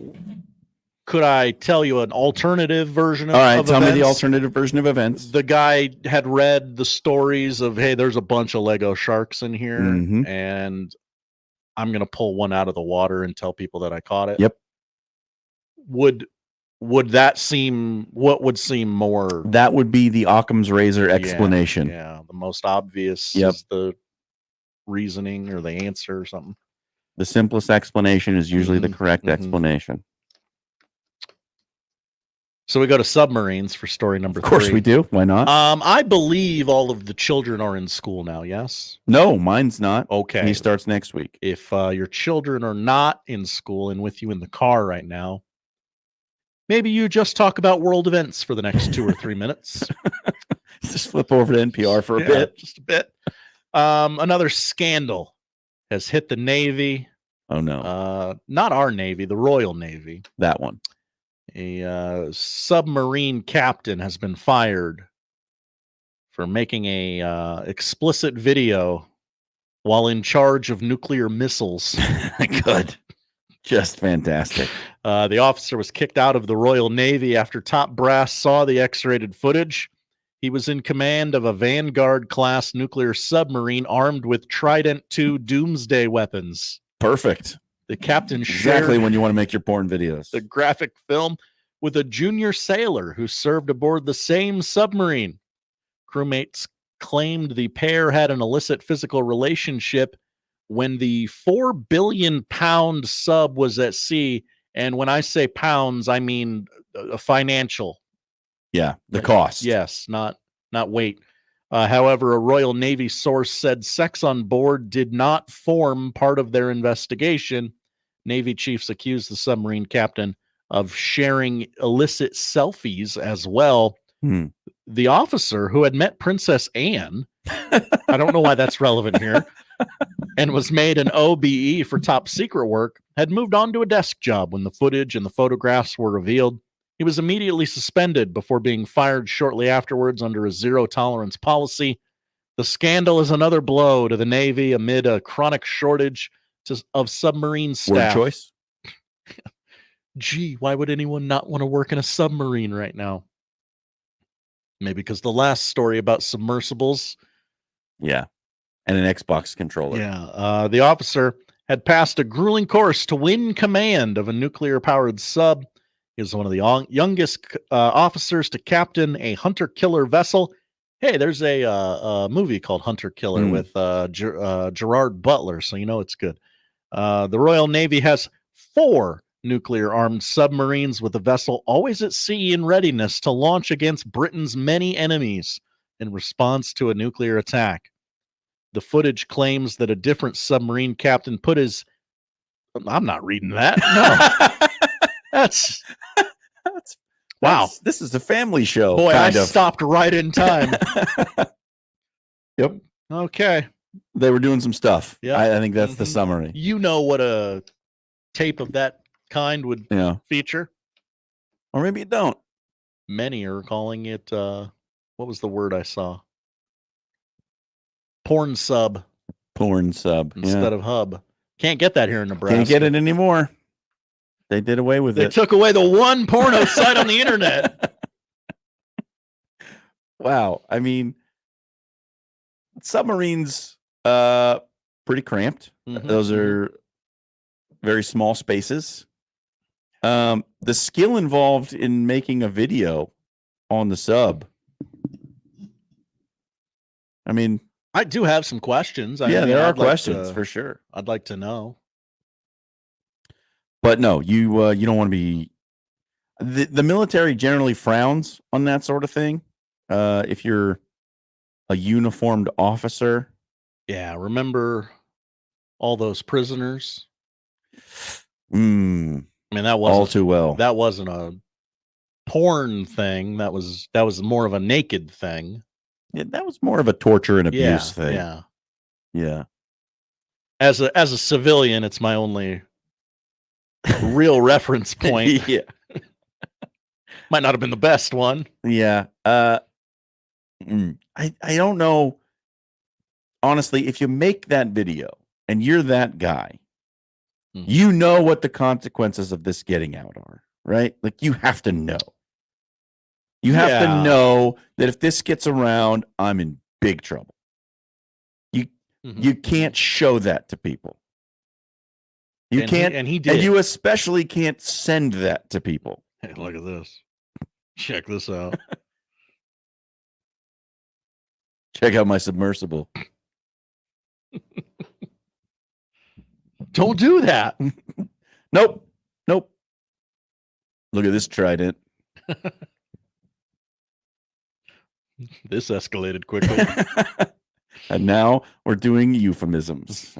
This is where we've descended to. That's where we're at, baby. Yep. The submarine just drags everything down with it. Mm-hmm. Is that the odd news for today? That is the odd news for today. More tomorrow. All right. Thank you very much, Josh Hodson. I'm reading a headline here. I might have something about Chris Jones tomorrow. Uh-oh. Is it chicken wings? It is. It is chicken. Well, stay tuned for that. Yeah. I'll be here tomorrow, so we'll talk about it then. It's also Tweet Bag Wednesday. So you've got just a little bit of time here to get your questions in. I will answer them if you send them. I will do my best to give you an answer to your questions, whether they're sports or otherwise. So get those in. Tweet them, email them, do whatever you need to do. It's Josh O at 1620 The Zone. And send the email. You can tweet at the After Hours. Not After Hours. That's my other show. You can tweet at that. You can account. tweet at That's After Hours fine. too. You can tweet at the Connor Happer Show. That would probably be the preferred method. If you tweet your tweet bag questions at After Hours, I don't know how that's going to go. I don't know what we'll do with that. I don't know who will find it. Somebody will. Dan will get very confused. Dan will be like, what is this? Why are you tweeting these things at us? At the Connor Happer Show, or at producer Josh, or at me at Jon Schriner on Twitter. Get your questions in. You can also put them on the stream. Yeah, put it right in that YouTube chat. Put them in the Twitch chat. Yeah. Right there. We got some. Charles Carmichael says, what class of submarine do you think this one is? Right. Going back to our submersible jokes. What's the bottom class? What's the worst class? I don't know. I don't know my submarine classes. Okay. I'm not up on the naval terminology for that. But yes, tweet bag coming up next.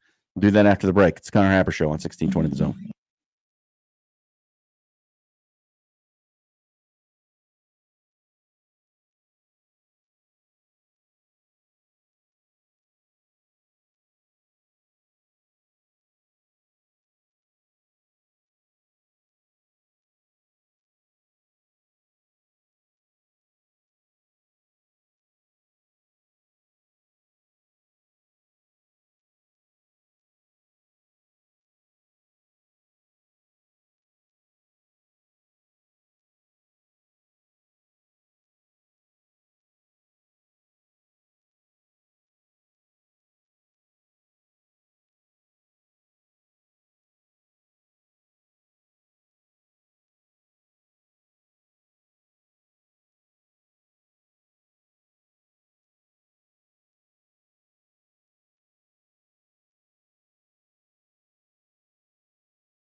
is the Tweet Bag.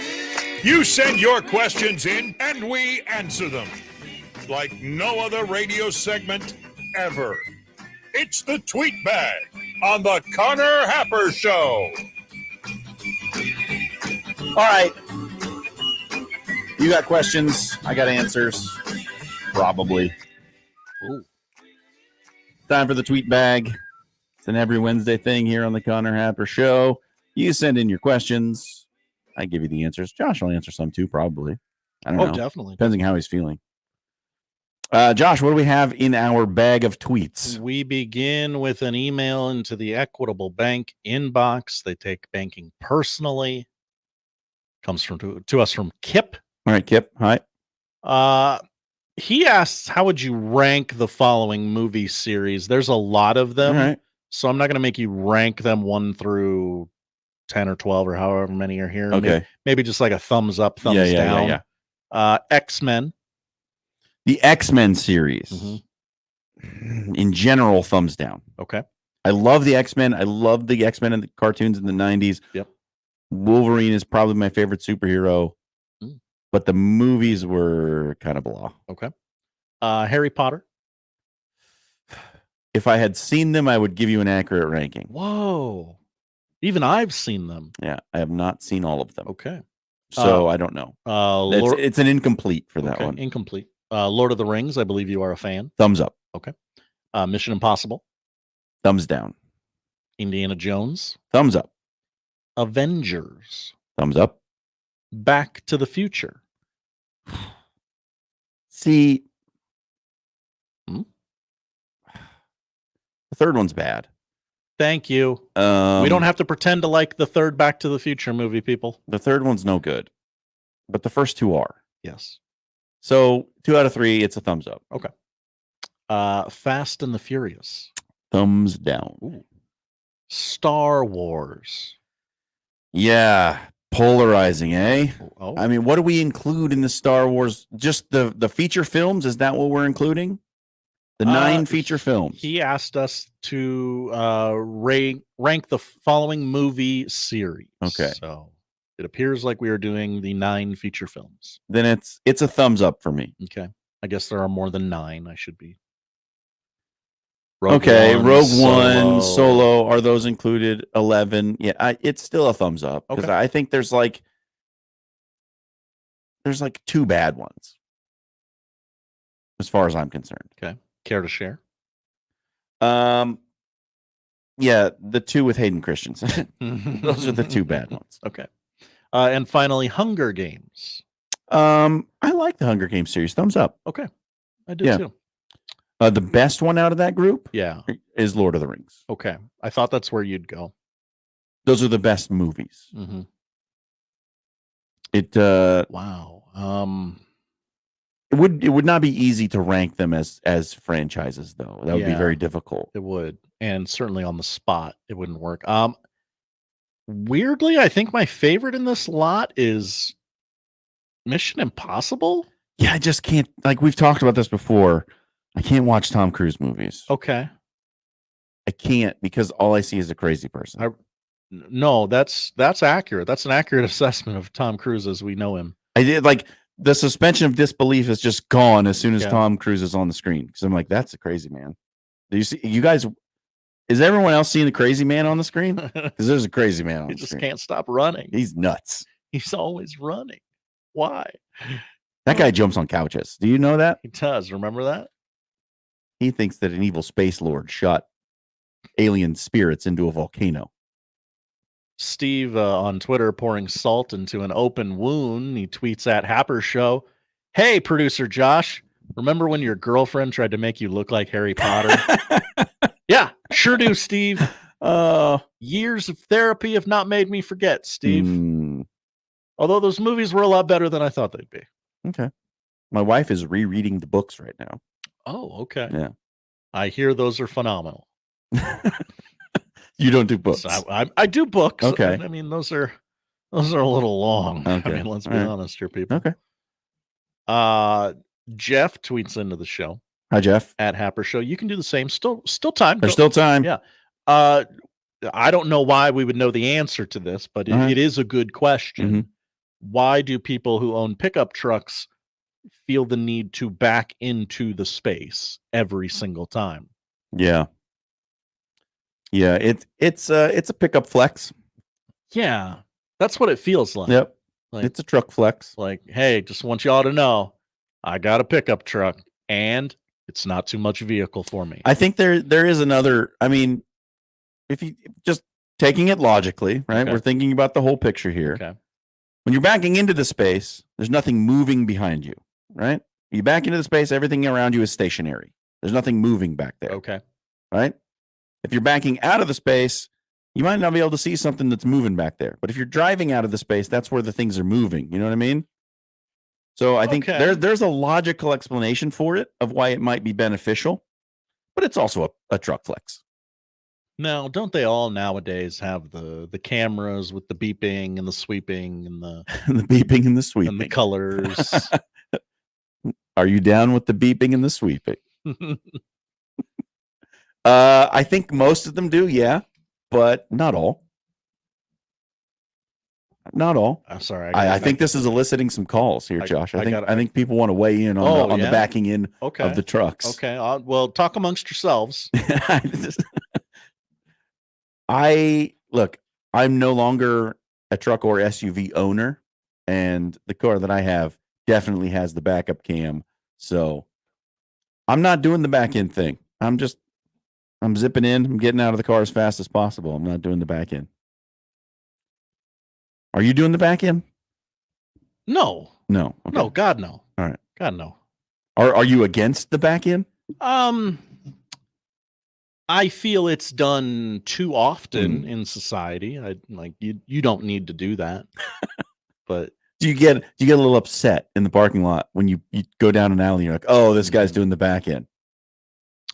Luke has an answer for us, it appears, on Twitter. Okay, what's up, Luke? It's totally the pulling out of the spot thing with trucks. Most trucks have a camera, but only the higher trims have the sensors. Yeah. The beeping and the sweeping. You're right. Thank you. John No H on the email Equitable Bank inbox. Hi, John. It is much easier to get out of the parking spot. Yep. Okay. That's sure, That's the logical answer. You're just pulling out. Yeah, it's fine. Amazing Daniel. Hi, Daniel. With a comment. That's people who buy giant trucks to flex how manly they are, but they aren't good enough drivers to navigate backing out of a parking spot. Again, those are Amazing Daniel's words, not mine. Shots have been fired. Not mine. I would never say something that controversial. Okay. All right. I just want to know if you're down with the beeping and the sweeping. That's all we want to know. That's all we're asking. That's the poll question up at Happer's show. The beeping and the sweeping. On Twitter. What is the sweeping in the beeping and the sweeping? I don't know. One of my favorite quotes from Spaceballs is, okay. I've lost the beeps, beep, beep, beep, the creeps, creep, creep, and the sweeps, sweep, sweep. So often, if I say beeping, I will include either creeping or sweeping. Can I go to the dealership and when I'm looking for new? Now, does this one have the beeping and the sweeping? It's got to have the beeping. If it doesn't have the beeping and the sweeping, we don't have a deal. I'll walk. I swear. A tweet has come in from Kevin. Hi, Kevin. Switching gears to sports. No, I guess. John, I'm not familiar with your favorite football team. You shouldn't be. Could you? Oh, that's right. You're a commander. Yeah. And how do you feel they will do this season? The same way I feel that they will do every season, poorly. I mean, what else do you want me to say? They drafted Jaden Daniels, who you see that run? You see that run he had over the weekend? He can't be worse. I don't know though. I don't know. It seems like the change in regime of ownership and a new coach and a new quarterback. I was just looking that up. I couldn't tell you who coaches the Commanders. Dan Quinn. Dan Quinn, yeah. Former Cowboys DC. His Wikipedia page is him wearing a backwards hat. It's just what he does, man. I don't know. Don't ask me. Yeah, it's they traded two of their best defensive players at the end of the season last year. So it's hard to know exactly what they're going to be with a rookie quarterback. I mean, I like Terry McLaurin a lot. I like Brian Robinson a lot, the running back. But look, I don't know who those people are. Terry McLaurin, wide receiver, Brian Robinson, running back. Well, no, you said that, but Ohio State and Texas, respectively. Okay, I know those schools. It's just, I honestly, they could finish anywhere from second to last in the East, and I would not be surprised at any of those. I don't think they'll win the division by any means, but look, it's the Commanders. What man. if the Cowboys and the Eagles totally fell apart, and then it's just you and the Giants? The Giants are probably going to out? finish last unless they can beat the Commanders twice, which is not out of the question. So, like I say, I don't think they're going to win. I think either the Eagles or the Cowboys will win the East. Oh, Austin Eckler's on the team. He is. I believe that's the second time I've said that this week, and both times I learned it for the first time. Yeah. I don't know. I guess I think they'll be 8-9, probably somewhere in that range. Okay. Hell, Zach Ertz. I remember why did we talk about the Commanders earlier this week? Because again, I've learned that for the first time. Yeah, they signed a bunch of old guys. Well, veteran leadership. Yeah, you need that veteran presence around that rookie quarterback. That's right. Yeah, there's my Commanders breakdown. Okay, they're not going to be good. Not going to be good, but they'll be okay. But that is probably the last Commanders season preview we'll have on 1620. Probably the only. I mean, not only the last, the only. Well, but again, it's the second time we've talked about Austin Eckler and Zach Ertz on the show this week. So I don't know why we talked about them earlier. It's just like, whatever happened to that guy? Oh yeah, he went to Washington. That's why we don't hear anything about it. Yeah, maybe that is it. Maybe that's what happened. Yep. That's why you don't know who Terry McLaurin is. Mm-hmm. If you played for any other team in the league, you'd probably it's probably a regional thing. Yeah. If I lived in the East. No, it's a Washington Commanders thing, and nobody cares because they've been bad forever. Also, I don't play fantasy football, so a lot of like Connor will name some skill position guys in the NFL, and I don't have a reference point. Does he play for the Titans? Josh doesn't know. Even then, I know Will Levis, and I wish I didn't. Yeah. Well, you're going to get to know him. Get ready to speak Will Levis, buddy. Get ready to speak mayonnaise. The mayonnaise cologne. Oh, God. That is one of the more ridiculous and fantastic things ever. Yeah. A mayonnaise cologne. Mm-hmm. Why is this a thing, Josh? Why did this happen? Explain it to me. I was forced to give a Commander season preview. You give me a cologne breakdown right now. I mean, it obviously it stems from being the guy that said he puts mayo in his coffee every morning, but I don't know why they went with Will Levis mayo cologne instead of like, hey, we'll put your face on the bottle. That seems to be like the first. Hey, why don't we do a sponsorship deal? Yeah. Why don't you be in our commercials? You can put mayo in your coffee in a commercial for us. I don't know why we had to go to perfume right away. I feel it. Don't smell like food. Don't do that. A commercial or an endorsement would have garnered a similar viral reaction in the social media news space. I mean, I go out of my way to not smell like the food that I've cooked. Right?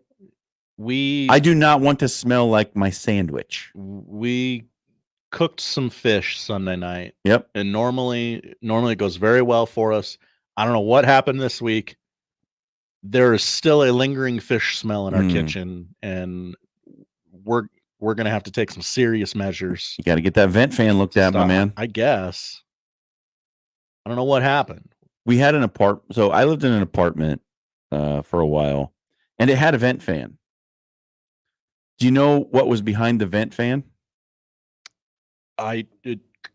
Dead raccoon. The wall. Okay. It just blew the air into the wall. It wasn't like an exhaust pipe that went out of the building. There was a fan there, but there was no tunnel behind it to take the air away.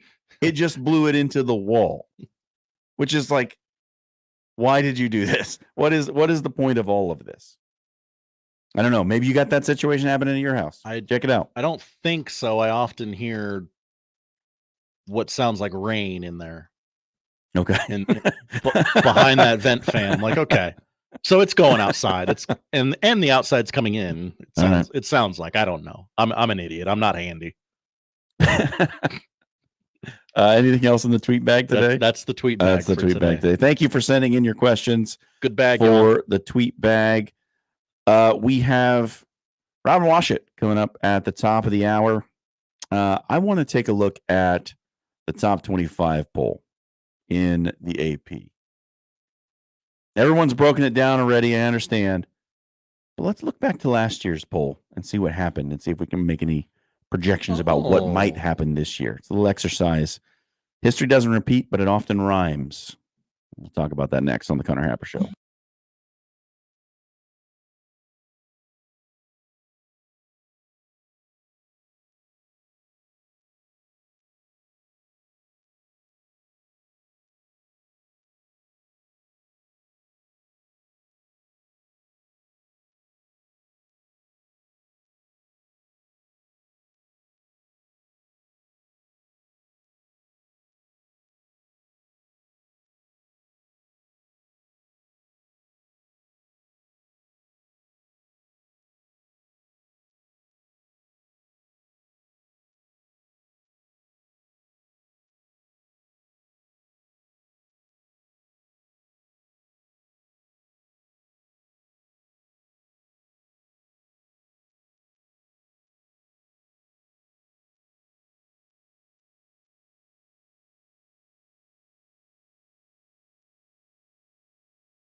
Let's get back to the Connor Happer Show on 1620 The Zone. Here comes the clown.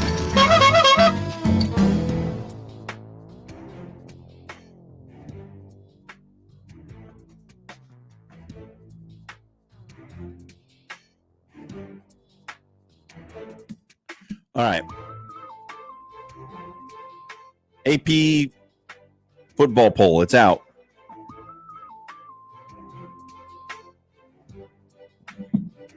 Riders love them some Georgia. Makes sense.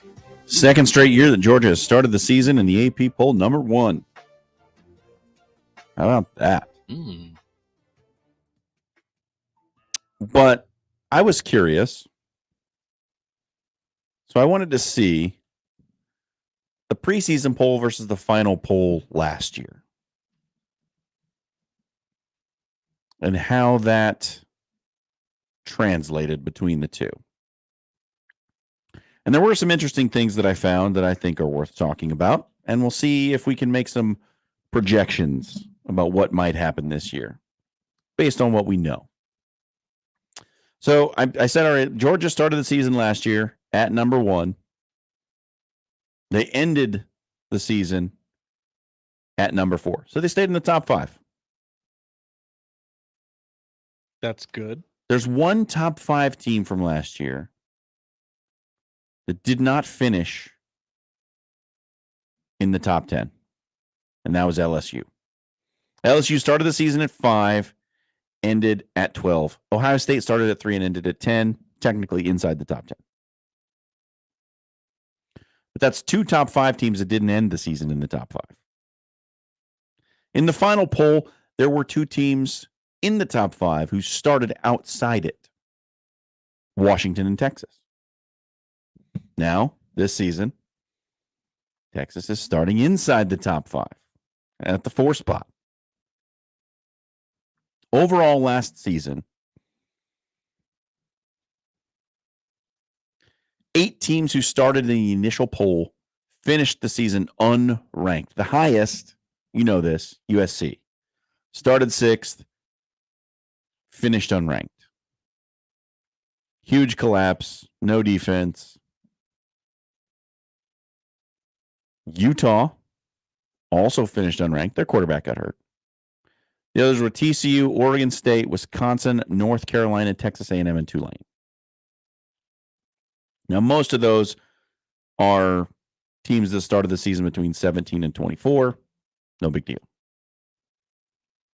But that means that 8 teams who were ranked at the end of the year were not ranked at the beginning of the year. So there's always going to be teams that come from out of the pack to rise up into the top 25.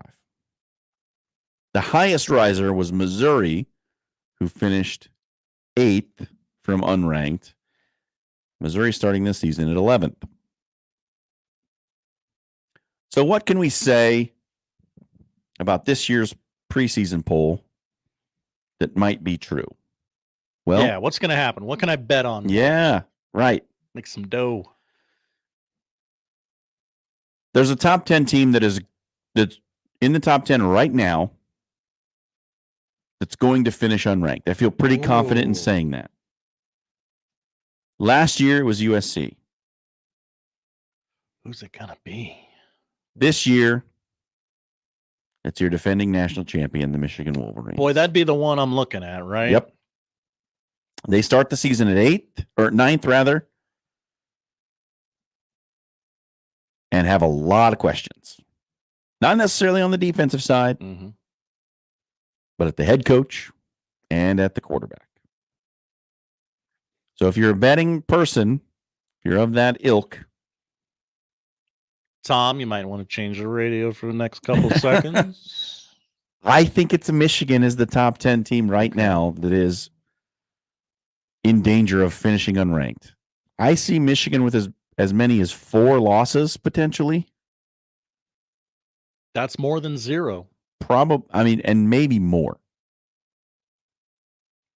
Now, there were several 4-loss teams in the poll last year. Tennessee, Kansas State, Louisville lost a bowl game to go 10-4. Clemson, NC State, SMU, Kansas, and Iowa snuck in at 24 with a 10-4 record. But I think Michigan, I think you can count on them. We have a team that is ranked below 10th that's going to finish in the top 5. Whoa, okay. Last year, it was Texas. They started at 11. They finished at 3. The team who's ranked below 10th that I think has a chance to finish in the top 5. I think I know where you're going. It's Utah. That's who I thought you'd say. They're 12th. You're big on the Utes. I like the Utes. I think that the return of Cam Rising, Kyle Whittingham, a great coach. Defense travels from conference to conference usually. I think the Utes have a chance. I would also say there's not a lot of other options. Yeah, I mean, maybe if Top Tennessee 5. can get it together with their new quarterback, Who's supposed to just Nico be great. Iamaleava. Is that how you pronounce it? I think so. I don't know. You said it with such confidence that I believe you. That's what I'm going with. Okay. Now, a lot of people are saying Miami. I got to see it. I don't believe in Miami because I don't believe in Mario Cristobal. I hear you talking and you're making some points on Miami, but I got to see it. So those are the two big things I think. There's a team that's in the top 10 that's going to finish unranked. I think it's Michigan. There's a team rated below 10th that's going to finish in the top 5. I think it's Utah. And now we have a team from outside the poll who's going to finish in the top 10. Last year, we said Missouri went from unranked to 8th. Is there a team out there who could go into the top 10 after starting the season unranked? This is a tough one. Projecting a huge rise for a team that you don't necessarily have a lot of trust in. Oh, that sounds like Nebraska. Nebraska would be a lot of people's candidate. I'm ready to get hurt again, John. Yep. But I don't think Nebraska has enough wins to get into the top 10 this year. Oh, the top 10? Is that what we're talking about? Yeah. I'm sorry. This is an unranked team that moves into the top 10 in the final poll. Who could that be? Top 10? Yep. Liberty? Team that's just outside the poll that's got an electric quarterback that might be primed for that kind of run. Liberty? Virginia Tech. The Hokies of Virginia Tech. They got to play Rutgers in the non-con. You're aware of They this, do. right? Does Virginia Tech have an electric quarterback? They do. Okay. Forgive my ignorance on this. He made a big splash last season in his first year. Chiron Drones. I like the name. Sounds strong. And I don't know. There's just something about Virginia Tech this year in an ACC that has a lot of flux. Feels very up for grabs. Everybody's on Florida State. Everybody's on Miami. Clemson's always hanging around there. But it feels like one of those years where Virginia Tech could absolutely jump up and surprise some folks.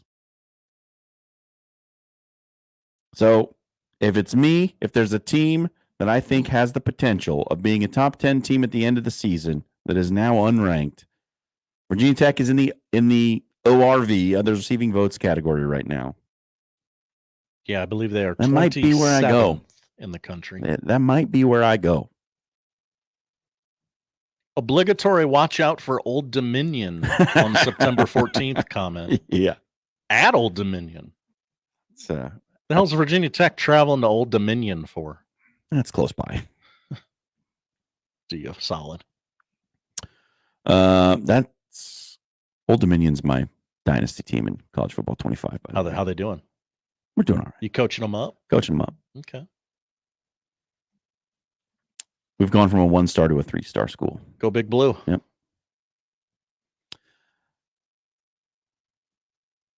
Other takeaways from looking at last year's poll.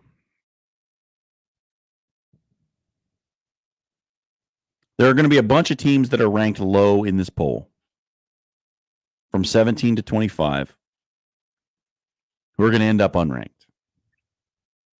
Losers. So here's 17 to 25 in the current poll. Oklahoma State, Kansas State, Miami, Texas A&M, Arizona, Kansas, USC, North Carolina State, and Iowa.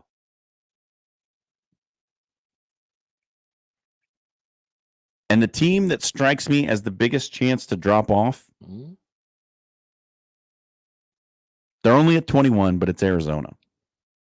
That was one that I had my eye on. I also, maybe Texas A&M struggles. Yep, it's A&M and Arizona at 20 and 21. I think that Arizona, like Jed Fish is now at Washington. You still have your quarterback, but there's been a lot of transfers out.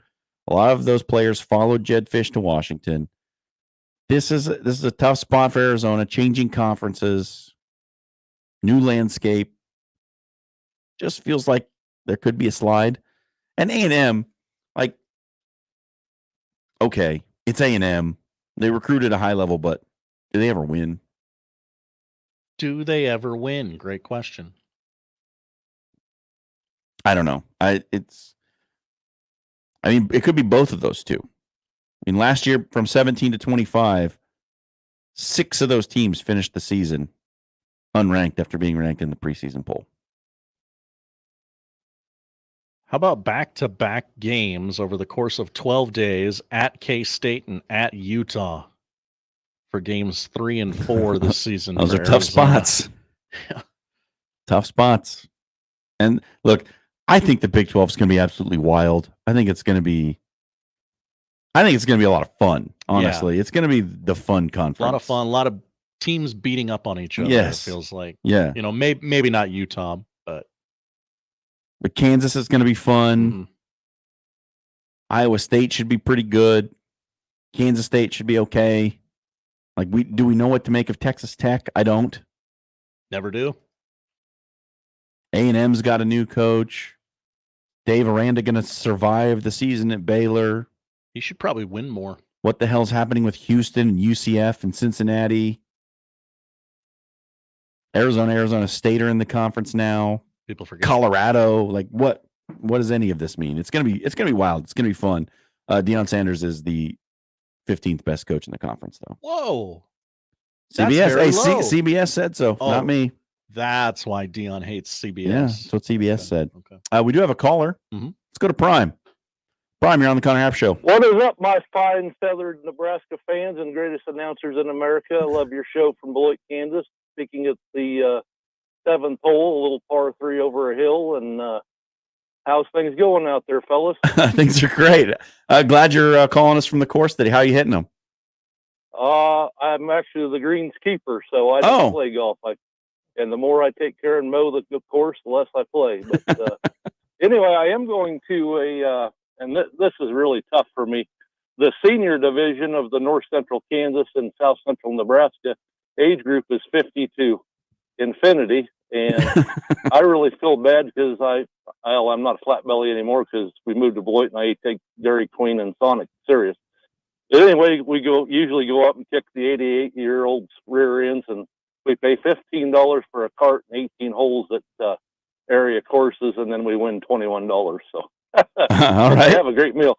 Anyway, you were talking. I usually call in with Gary and the boys in the morning. Yeah, but, I've been listening all day, and unfortunately, we lost 2 of the best broadcasters in Kansas history at a little station in Glen Elder, Kansas. Wade Gerstner used to work for you guys some 25, 30 years ago. Okay. He's now a new owner in Topeka of a radio station. And Dusty, our fine sports guy, is going to be the voice of the Bethany Swedes out of Hutchinson. So right now we don't have a whole lot of sports, so I listen to you guys. And anyway, you were talking about lonely roads. I'm actually from Idalia, Colorado, out on 36. And, of course, as most of you guys know, from York to Belleville, Kansas, you get on 36 and go west to Denver. But from Idalia, Colorado to Denver, Colorado on 36, there is nothing, absolutely nothing in there. It used to have the world's only Dairy King. Dairy King. Queen, but a Dairy King. All right. And so as a kid going to the Broncos, Buffalo games and all that stuff, we got to go to Dairy King. Well, about 15, 20 years ago, they had a prairie fire that went from Lyman, Colorado to Brush, Colorado, and burnt the town of 5 down, including our beloved Dairy King. But,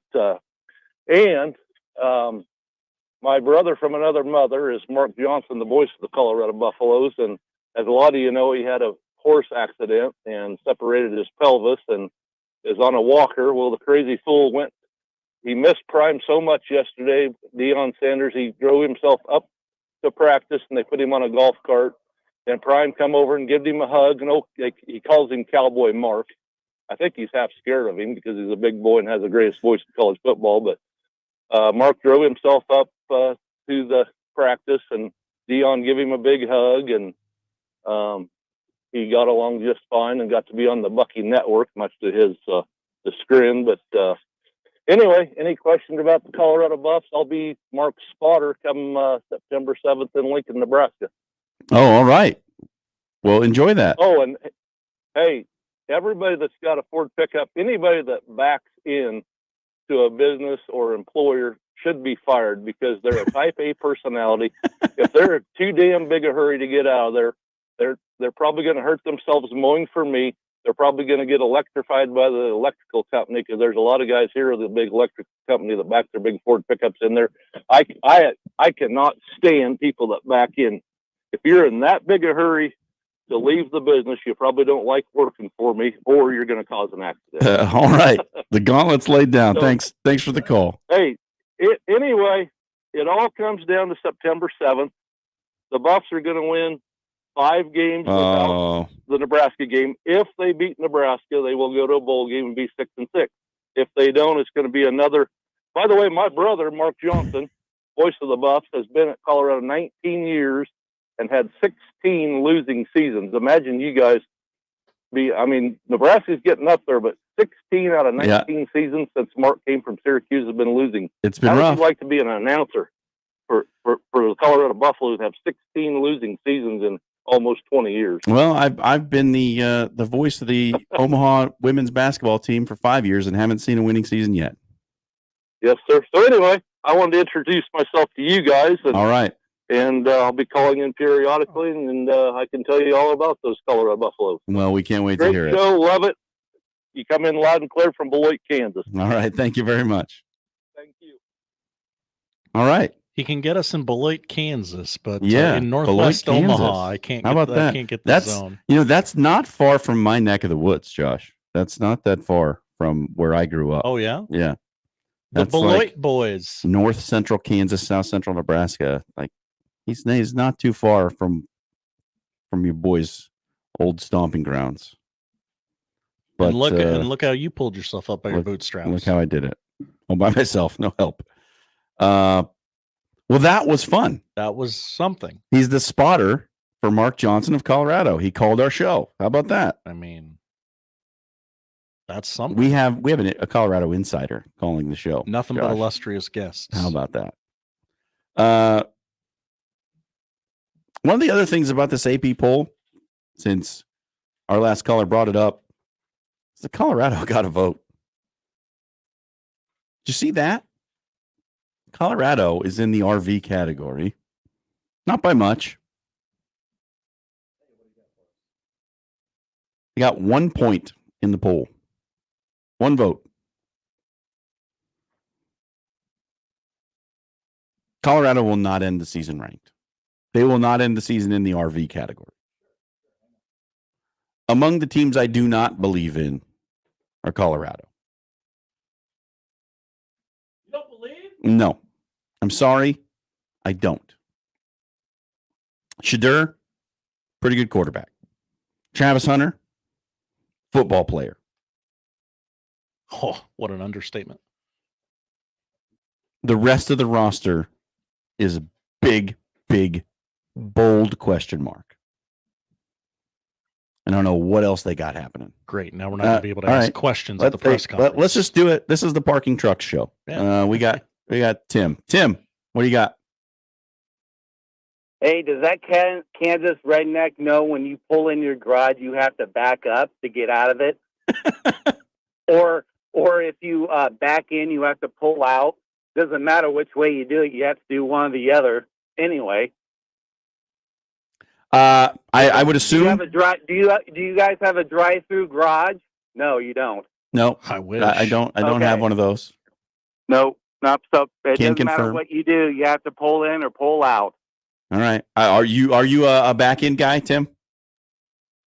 I'm whatever's convenient. All right. I would assume he understands the physics of parking and how that all works. I would assume he understands that. I can't speak to whether or not he has a drive-through garage. I don't know. Yeah, well, he's a Colorado insider, so that's all it says right there. Thanks for the call, Tim. All right. This is Parking Trucks with Jon Schriner and Josh Hodson. Yes. The show I've always wanted to do. We've officially transitioned. And now we have to transition again because Robin Washut's coming up at 1 p.m. That was my fabulous breakdown of the AP Top 25 poll, everyone. So you're welcome. Good breakdown. I hope you enjoyed it. I think that given history, there's bound to be flux, and I think that that affects Michigan most of all. I think that they go from 9th. I did get a tweet from Platcat. Oh, hey, Platcat. He said that a couple weeks ago he put a 100-1 Heisman bet in on drones over at Virginia Chiron Tech. Drones, Yeah. wise man. I think he's gonna electrify some things this year. That's a team that is gonna make a rise. I feel good about the Hokies. So I thank you for tipping me off to that. Yeah,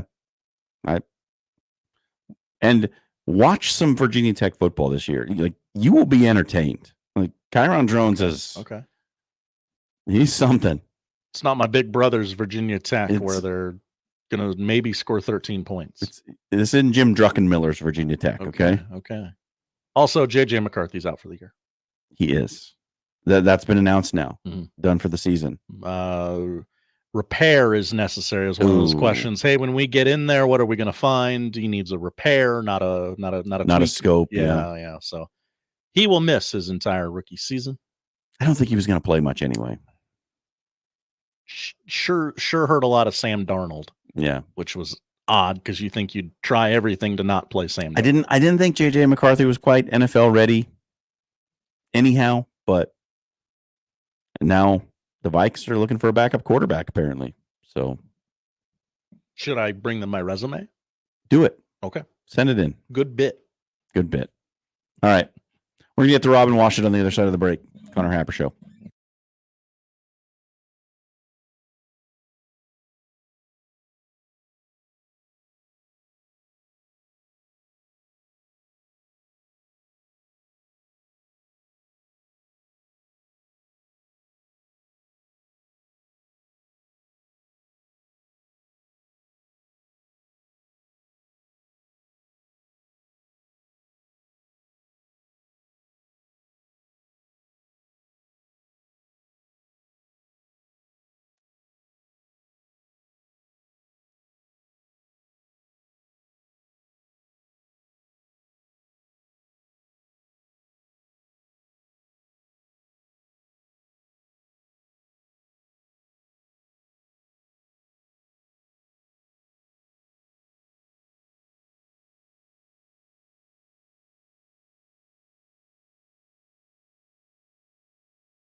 the biggest basketball coaching convention of. You can work on your skills while you listen. What? You don't want to embarrass. I'm talking. What is going on? Robin, are you okay? Robin Washut. Are your kids near you, or what just happened? Husker Online. I took a lot of preparation to make this thing a flawless interview, and clearly I still can't avoid it. Robin Washut, Husker Online. Maybe it was aliens. Maybe it was a phenomenon that we can't explain. The Connor Happer Show on 1620 The Zone. All right, Jon Schriner back with you, hosting the Connor Happer Show here on Wednesday, and we are now joined by Robin Washut of On3 Husker Online. Robin, welcome in. Thank you for having me. How you guys doing? We're doing pretty well. We're talking about backing in trucks. Are you a back-in parking guy? No, I don't need to. I drive a little small sedan, so I can get in and out of pretty much any spot with ease. But I definitely have driven larger vehicles, and after driving like a big truck or a big SUV, I can definitely see the value of backing into a spot just because it makes the exit that much more convenient. Well, we had Prime in Beloit, Kansas, called in earlier and set off a firestorm, and the show became, truck parking. So we got to ask everybody who comes in, what's your position? We just got to lay it down from the outset. You got to know what to expect. Yeah, it's inconvenient for someone who doesn't need to back into spaces, but again, having been on the other side of it, I get where they're coming from. Very practical of you, Robin. Thank you. Yeah, thanks. Yesterday, the three of the defensive linemen met with the media. You wrote the nuggets for that on 3. You can check that out on 3.com. Prince Will came in and said he's focused on being deliberate. What did you think that meant? I think probably just the natural freshman acclimation of kind of realizing that you can't just get by on your God-given ability, that it's attention to detail matters more than ever, and focusing on the finer points of everything that you do is what separates good players from great players. And I think there was flashes where his sheer ability and athleticism allowed him to make some big plays, but over the course of the long run, he probably capped himself and his potential by not locking in and being more deliberate to, like I said, the finer details of the position. So I think that's probably more what he's talking about, being more deliberate with your hand placement and, your get off step and kind of the technique that at the previous level in high school, you don't really need to focus on because you're bigger, stronger, faster than everybody. But at this level where everybody's as big as you, if not bigger, you got to find ways to separate yourself in the details. I think that's kind of what he was referring to more than anything. I think one of the things we kind of lose when we're talking about Prince Will Umamen is he switched positions last year, and he talked a little bit about that. With a year under his belt now, with half the season off season, what do you see as far as improvements? What was he talking about improving it at the jack linebacker position? I mean, just getting bigger, stronger, more durable. Obviously he made some plays, but his body wasn't big enough. So he was weighing around 228 or something by the end of last year, and that, maybe at a lower level conference that's fine, but if you're going up against 6'8", 320-pound tackles, that's not going to get you very far. And so I think he kind of learned that the hard way, that he needed to level up with his not just his size, but his strength. And, like so many guys this offseason have talked about, a lot of that has gone back to his nutrition and being able to eat the right way, to, not just try to put on muscle in the weight room, but do so with your diet. So I think that's been probably the biggest adjustment he's tried to make this offseason, is just getting himself physically prepared to play more on the line in the Big Ten Conference, and being able to physically match up against the competition that he got his first taste of last year. That was like noticing all these guys talking about putting on size, adding muscle, being better about their nutrition. Is this a focus of this coaching staff, or like, why wasn't it happening before? Like, what do you make of all that? Like every guy who talked yesterday talked about either getting bigger, adding muscle, nutrition. That was a huge point of emphasis for these guys. Yeah, the nutrition thing is probably the biggest part of it, because there are some guys that, cut weight. Nash Hutmacher, obviously with his wrestling, is a perfect example of that, where, when Matt Rule got here, he was upwards around 330 pounds, and now he's a really lean 310. And, the difference there is, there's been off seasons before where guys have all gotten really big and look like, Mr. Universe competitors out there. But when it comes to the season, they're slow and they get hurt because they're not, in football shape. And I think that's the difference now, where not only guys talking about how much bigger and stronger there are, but mobility and flexibility and things that keep you healthy over the course of the season. An emphasis on recovery, not just with cold tub and rehab stuff, but sleep. They have the nap room, and like doing all these little things that are going to help your body perform at its peak level. For the long haul, as opposed to just trying to get big over one summer. So I think that's kind of the difference, where it's not just about getting weight room big; it's about becoming finely tuned athletes. And nutrition is a huge part of that. And so many times you see it where that's kind of a neglected part of it. Well, it is certainly not neglected here in Nebraska. They've emphasized it more than I can ever remember. Just with how much they put an emphasis on that. And if a guy skips meals, there's consequences to pay for that. And the players are holding each other accountable to make sure that they're eating the right way. And so that has been probably the biggest difference is, guys are talking about how much bigger they are, but it's all the other things, how they've never been this flexible, how they're able to bend in ways that they've never bent before, and how they're eating a diet that they've never even thought about in their entire lives. And so I think all of that has kind of come together for some pretty substantial gains for a lot of guys on this roster, because they're approaching strength, conditioning, nutrition in a different way than in many cases they ever have before. This Chasing 3 documentary we're talking to Robin Washut of On3 Husker Online is giving us some insights that I don't think we've ever really gotten before out of the off-season workouts and the fall camp, and we're getting to see some things that we wouldn't normally get just in the general public. I mean, maybe there are some folks in the media who've gotten to see some of these things from time to time, but I think it's really interesting to see just the interaction between the coaches and the players and the things that they're demanding. And one of the things that sticks out to me is this coaching staff, especially this year, is really putting a lot of pressure on the seniors to be the actual leaders of this team, to police the behavior of their teammates. And like we always hear that like the best teams are player led, but I think a lot of times we also hear that like that has to come like intrinsically, right? Like you can't push people to be that. Is it possible to get that out of these players by forcing them into those roles?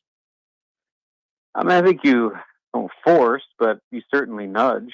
A guy like Jamari Butler immediately jumps out to me, to where like, a few years of his career, like you never would have considered him one of the leaders. Well, something flipped this offseason to where now, I mean, since the beginning of offseason workouts, he kind of put himself at the forefront of that and has now established himself as one of the top vocal leaders on the entire team, not just the defense. So I think there are examples of that. But going back to the point of how important player-driven leadership is, like you said, you can only do that if you have the right guys. I think the difference this year is they have those guys with the amount of key veteran, 5th, 6th-year seniors that they brought back this season allows them to have players capable of taking on that level of leadership. And a perfect example is in the secondary. Their position coach out of nowhere up and is gone. Yep. They have to usher in somebody at the last minute, and there's just a lot of kind of instability and uncertainty in that room. Well, they got a bunch of old guys that have been there, done that, and knew how to handle it to make that whole process about as seamless as you could imagine. And players like Isaac Gifford and Marquise Buford and Deshaun Singleton are a huge reason why that wasn't more of a disruption than it as it possibly could have been. So I think that's kind of where you're seeing this group being able to take on more of that player-driven leadership than maybe previous groups that maybe one didn't have the numbers in terms of veteran leaders, but also didn't have guys willing to put themselves in that role, like the Giffords, the Robinsons, the Hutmakers, and Jamari Butlers, like those types of guys that have like fully embraced being those types of voices that really separate that whole conversation when you talk about a player-led team. One of the things that we've been really keeping an eye on is some of the position battles that we're hearing about through camp. Running back's been talked about a lot. Which one of those kind of top three is going to take the starting role? But another one that I'm really interested in is that opposite corner spot from Tommy Hill. And we've heard that they're rotating everybody through there to kind of see who can get it done. What do you think ultimately happens here as we're a couple of weeks out from the first game? My assumption right now is that when they take the field against UTEP, it'll be Marquise Buford at that other corner spot. If you go back to that open practice they had at the stadium, and obviously Blyhill was out. Tommy Hill didn't he didn't do any of the live teamwork. And so the two corners were Buford and Jeremiah Charles. And just with Buford's experience, he's kind of a natural fit for that role, just because they have a lot of talent in that group. It just hasn't played a lot of snaps at this level. So Buford gives them that kind of veteran presence that maybe things change as Blyhill works his way back into the equation. Certainly if he's healthy, he was the front runner coming into the spring game, and had it not been for that injury, this isn't even a conversation. So he is certainly in the mix when he kind of gets back to where he was before the injury. And then they really, really like Jeremiah Charles. Like, he is a freak athlete. They love everything about him physically. He's just young, and he just got to get reps. And so that is probably where, if you want to pick one of the two between Buford and Charles, I'll lean towards Buford, just because he has the experience and he is one of your best overall athletes in that secondary. The question mark for me is what's happening with Sierra Wright. I mean, this was a guy who was really hyped when he chose Nebraska, transferring from USC, was expected to maybe battle for one of those starting spots. Have you heard anything about him? Yeah, I actually got some fairly positive reviews from him yesterday when the defensive coaches were talking. Tony White named him as a player that was in that conversation. And, with all these new guys, like a Stephon Thompson, transfers that come in here, the conversation is always they have to kind of understand the standard. And so I think that there's just been a bit of an acclimation for him, working the way on and off the field that is expected of him now at Nebraska. And it sounds like, which has been the case with a lot of these guys, that the longer he's here, the more he kind of entrenches himself into this program, the further along he comes into meeting that standard. So I think it's just a matter of time with him. By the time the season gets rolling, I would expect him to be firmly entrenched in that rotation. How much he'll play, I guess, remains to be determined. But certainly, by the day, he's putting himself further into the conversation to at least be part of that mix. And how far he can go between now and the end of the year, I guess we'll see. But talent's not an issue for him. It's more just kind of, like I said, fully adapting to all the things that make you successful in a Matt Rule program. When you hear that, when you say, like, this guy's got to understand the standard, how should we read that? That, like, there's just so much that is expected of the players at Nebraska more than what they're used to, or it's just different, or how do you read that when you hear those statements from the coaches? Yeah, I don't know if it's just like a football thing or anything to do with character. I think it's like, the expectations of the things you're supposed to do academically, with your nutrition, with your workout, with, doing in the community. Like there's a lot in the way Matt Rule and his staff run this program that is placed upon the players. And that's why you hear with all these new guys that come in here, they go to Micah Mazuka. They said the same thing about him this spring. And so there's just laundry list of guys that have had that said about them. And more often than not, eventually they figure it out and do meet that standard. So I think it's just kind of a natural thing with the way that Matt Rule and his staff do things is a little different than maybe they do at other places, to where beyond the hours you clock in and out of football practice and your workouts, some places say, all right, you're good, we'll see you tomorrow. Whereas Nebraska, there's a few other boxes you still need to check before you're done for the day. So I think that's kind of more about what this meeting the standard conversation boils down to is, there's a little bit extra required to play for Matt Rule than there are probably some other places. Talking with Robin Washut of Husker Online on 3. One more for you, Robin, here, and then we'll get you out. Yesterday, Tony White at his media availability was talking about Deshaun Singleton, who had a great start to last season, then had the injury. Said he's playing at a high level right now.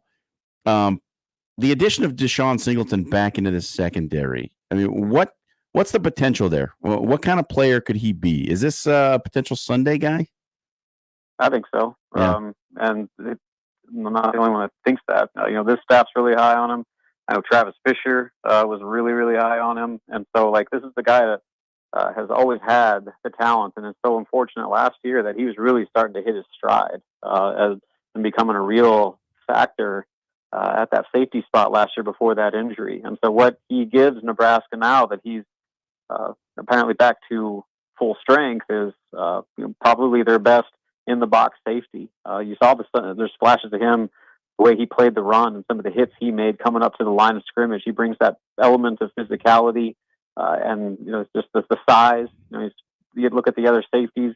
He's a little bit taller and longer than Gifford. Certainly a lot bigger than Malcolm Hartzog, and so he just brings some intangibles physically that make him a really unique piece in that defense. And if he can stay healthy and pick up where he left off before that injury a year ago, I think certainly the NFL is on the table for a guy like that, because he has all the talent, just a matter of having a full season to display it on the field. All right, that's Robin Washut of On 3. Robin, back it in for me today, will you? Yeah. Don't worry. I'll have the beeping sound to make sure everybody's aware that be on the lookout, head on a swivel. The beeping and the sweeping. That's Robin Washut of On 3. Thanks for coming in. That was it. Oh, that's the show. This is the show today. This is what we're doing. It's the debate of our time. Yeah. Many are saying. I've asked the question on Twitter now. Do you back your truck into the parking stall? Yes or no? This is going to be the number one poll question of the day, isn't it? Definitely. Yeah. Even if you don't drive a truck, you have an opinion. Even if you don't, on people who back in to the parking spots. Yeah. You're allowed to have an opinion. You have to be allowed to have an opinion, right? I would think so. Yeah. One of the other things that came out of media availability yesterday, everybody's talking about Vincent Shavers. Tony White said Vincent Shavers is still young and learning, but they've had to slow him down. Slow him down? Yeah.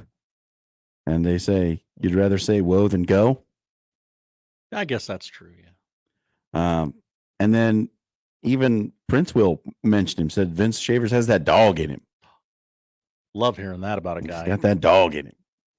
So that was interesting. And I think we get some of this every camp. There's a guy who we hear about in camp, like, oh, this young guy, watch out for this young guy. Very often we don't see that young guy very much. Get a lot of calls during the year. What about that guy? Heard Vincent Shavers had a good camp. They should play him more. Yeah. He might be the candidate this year. Because sometimes I think you take a young guy who's maybe he's doing some things right in camp. And look, coaches, when they go to the podium, they're not only talking to the media. We know this. They're talking to their team and they're talking to recruits as well. So sometimes when you go to the podium and you bring up a guy's name, it's to send a message to the other guys in his position group like, hey, did you hear me? I just mentioned Vince Shavers. You better get your stuff together. I'm ahead of him on the depth chart. Yeah. Why didn't he talk about me? Sometimes it's more than meets the eye with these things. Don't go and like bet Vincent Shavers for the Lombardi Award yet. Just let's chill a little bit. Probably get a good value on that, though. If you can get a line on it. There's more than meets the eye to these things. And I have no doubt that they're like seeing some things that they like from Vincent Shavers. But if you don't see him on the field early on this season, like don't panic. It's all right. There's other things at play than just, well, they said he was good and now they're not playing him. You know what? I want him in there because we're up 42-7 on UTEP in the fourth quarter. Well, if they're up 42-7, Vincent Schaefer's probably playing. All right. And Danny Kalen's probably playing too. Would love that for him. Yeah. All right. Mike DeCourcy had a really bad idea, and then he wrote it online for everyone to read. They always tell them themselves, don't they? Let's talk about that next. It's Connor Happer Show, 1620 The Zone.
Jon Schriner back with you. It's the Connor Happer Show.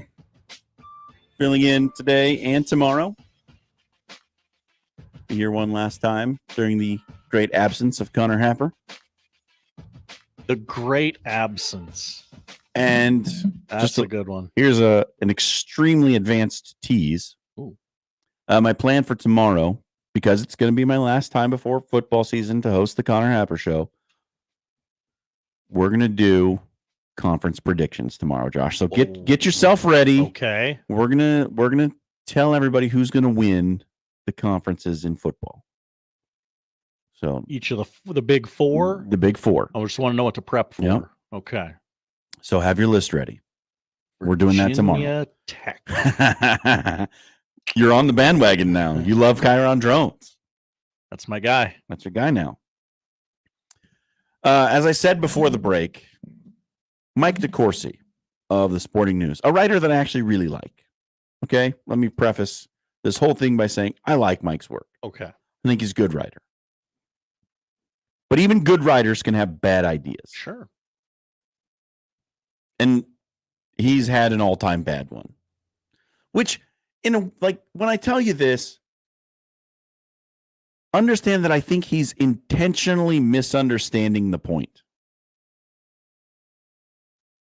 Because he says, here's the headline of the article that he wrote for the Sporting News. It says, Olympics medal count, : if we're going to track country by country, can we at least do it right? And this piqued my interest. I said, oh, what do you have to say about this, Mike? What are we doing wrong? Mike DeCourcy says that each individual medal for the USA basketball team should count as an individual gold. He says the International Olympic Committee does not present a single gold medal to the women's team in basketball and ask them to rotate displaying it in their homes however they see fit. Each of the 12 players on the roster is presented a medal, theirs to keep, because they earned it. There was not one gold medal presented in men's field hockey. There were 16. What Mike wants is for the Olympics to count the number of players on the team as each getting a gold medal. And while that might be technically true, each one of them did receive a gold medal, you're intentionally misunderstanding sports. It's dumb. It's a bad idea. I'm not on board with this. It's ill thought. Yeah. And I thought, God, because he posted this article on Twitter, and good lead. I went to the comments. I was like, there's got to be just thousands of people telling him how dumb an idea this is. And Josh, I'm not lying when I tell you, oh no, it was almost unanimous in support of this stupid idea. No, that's not how this works. No. Okay, then, fine. Nebraska has won 550 national championships in football. Oh, that sounds great. Right? How's this going to affect recruiting? I mean, come on. What are we talking about here?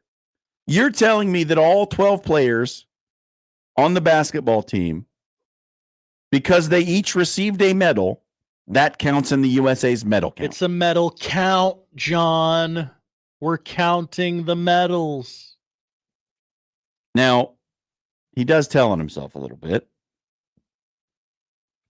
He says, in my 3.5 years of college, plus the 5 hours one morning when I tested out of 12 hours of mandatory courses, humble brag, I attended not a single class in mathematics. We know, Mike. We know. One of the advantages of majoring in journalism and communications at Point Park University decades ago was the absence of a math requirement. But you don't need math to understand that the medal count is per event. Right? Team USA won the gold medal in basketball, not LeBron James. Although he did win a gold medal. Captain America. He was part of the Team USA gold medal winning team.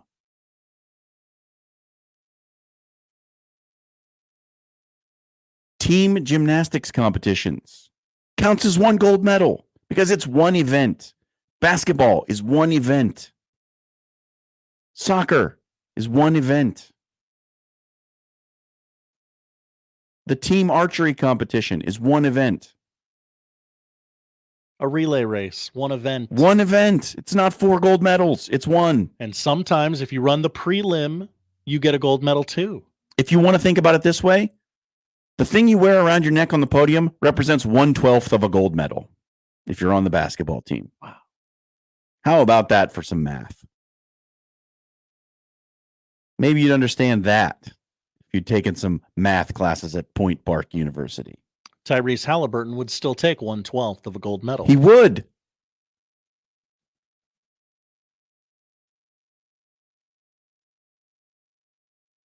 So he's invented the DeCourcy podium count so that you can learn the truth about what really happened at the competition. Okay. I guess I would be interested in what that medal count looks like. I imagine USA still on top. He says the United States produced 110 gold medals according to my count. That's more than 40. China had 68. Losers. The United States won 86 silver medals, and China had 52. And the United States took home 94 bronze medals, and China had 34. This is what it's about, right? It's about This is what it's about. It's about how can, and trust me, I love it. I love that you're trying to find ways to make America look even more dominant. But really? But this ain't it. This ain't it. Again, you're misunderstanding the point intentionally.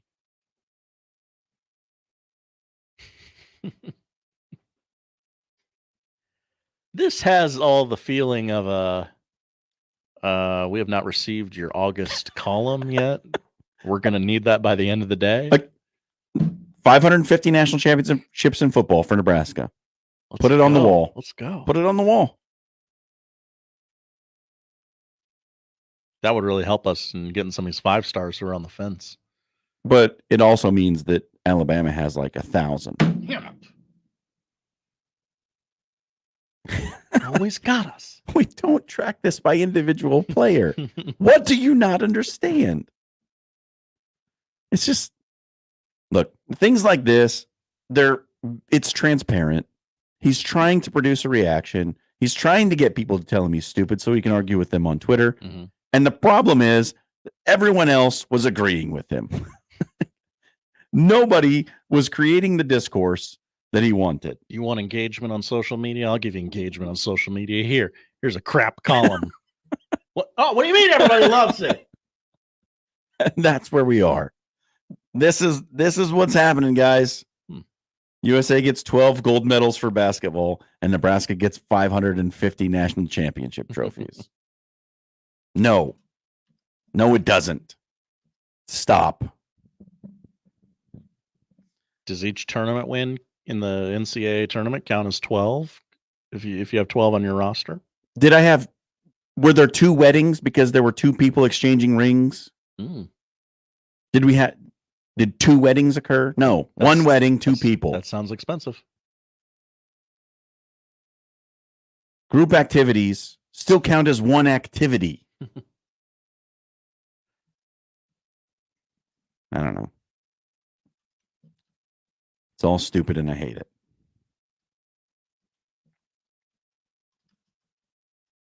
So that was Mike DeCourcy's bad idea. How many breaks do we have left, Josh? How many breaks do we have left? We're in the 9th segment of the show. We have segments 10, 11, and 12 coming up. All right. Well, let's get one of those now. Let's do that. Whoa, it's 1:30? It's 1:30. We got to go. I know, we got to go. We've been running. I had no idea it was 1:30. It's 1:30. Yeah. Okay. It's 1:30. Stop talking. On a Wednesday on the Connor Happer Show on 1620 Zone.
All right, we're winding down the Connor Happer Show on your Wednesday. The boys from Unsportsmanlike Conduct will be in next, and then I'll be back later with the After Hours radio program.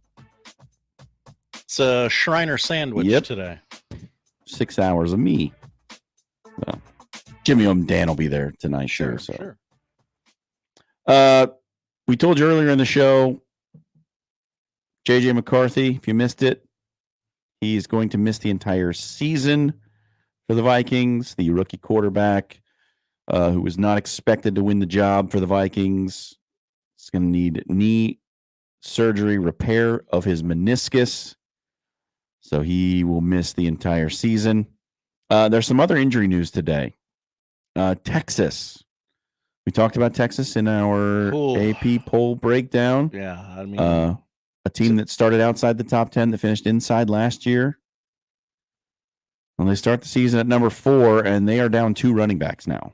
it takes a lot for me to go, oh, man, I feel a little sorry for Texas. A little sorry, yeah. So earlier, they had C.J. Baxter, who was the starter last year, undergo season-ending knee surgery. And then just yesterday, the freshman running back, who was expected to be maybe the primary backup, Christian Clark, tore an Achilles tendon in practice. So now the Longhorns are down to 3 scholarship running backs.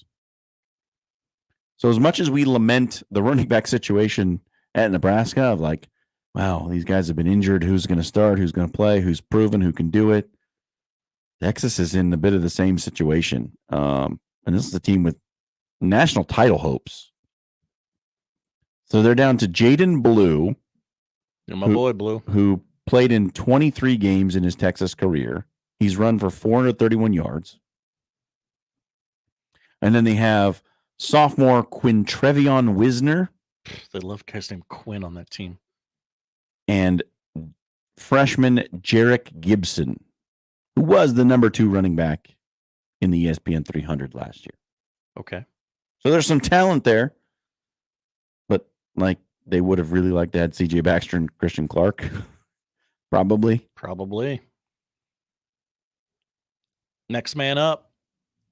Ultimately, though, like the Texas offense comes down to Quinn Ewers, right? Like, I think we're pretty clear. How well he plays is pretty much how the Texas offense is going to go. They might be a passing team then. Yeah. Finished the season number 3 last year, started the season at 11.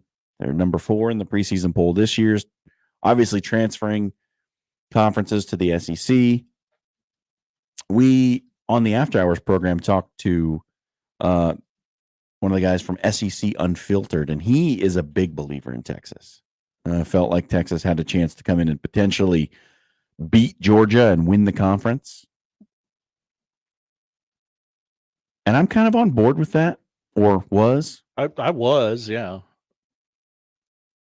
Felt like they gained a ton of momentum last year. And, man, the 2 injuries to the top 2 running backs in fall camp certainly stings. And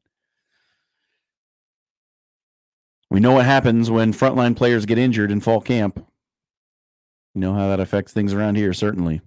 Been there. Seen it happen. So, J.J. McCarthy down, Texas down 2 running backs.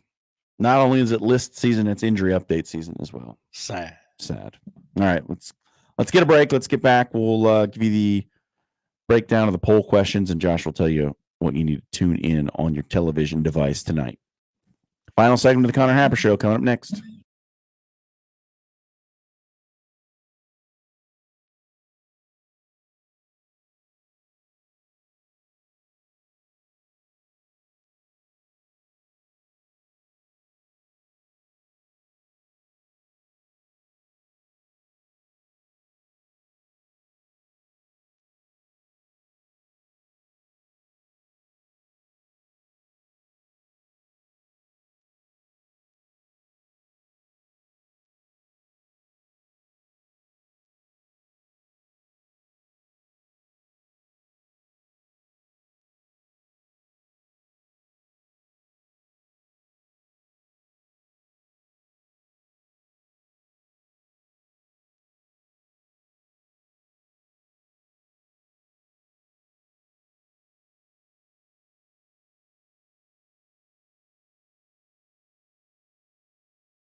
said from the outset, let's have some fun today. You guys made it fun. I think we accomplished that. Yeah, yes. You called in with your truck takes.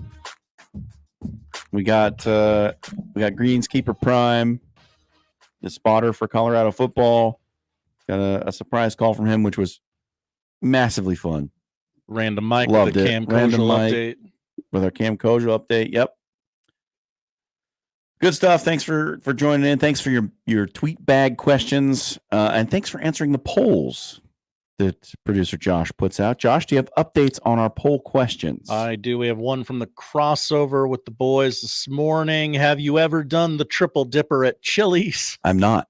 I have not done the triple dipper. It's an amazing visual. Overwhelmingly, no. 83% of the audience has not. Nick Hanley's kind of alone on that one. He has not lived. We scroll up to, are you down with the beeping and the sweeping? I said, yeah. Good. Like, thank you. Be down with the beeping and the sweeping. This one neck and neck. You've got 22 hours left to vote on it. It is 52% yes. Okay. As it stands. The beeping and the sweeping. Right now. If it doesn't include the beeping and the sweeping, we don't have a deal. Quick reminder, $5,000 cash. You can enter to win 1620thezone.com. It's that easy. Do they ever win? Yes or no? No. Sort of a vague question. Don't really remember the context. It was Texas A&M. Oh, that's right. Yeah. Do they ever really? No. 75% says no. And the most voted on and the most important poll question of the day. Do you back your truck into the parking stall? Where'd you land on this? Yes or no? I don't. Okay.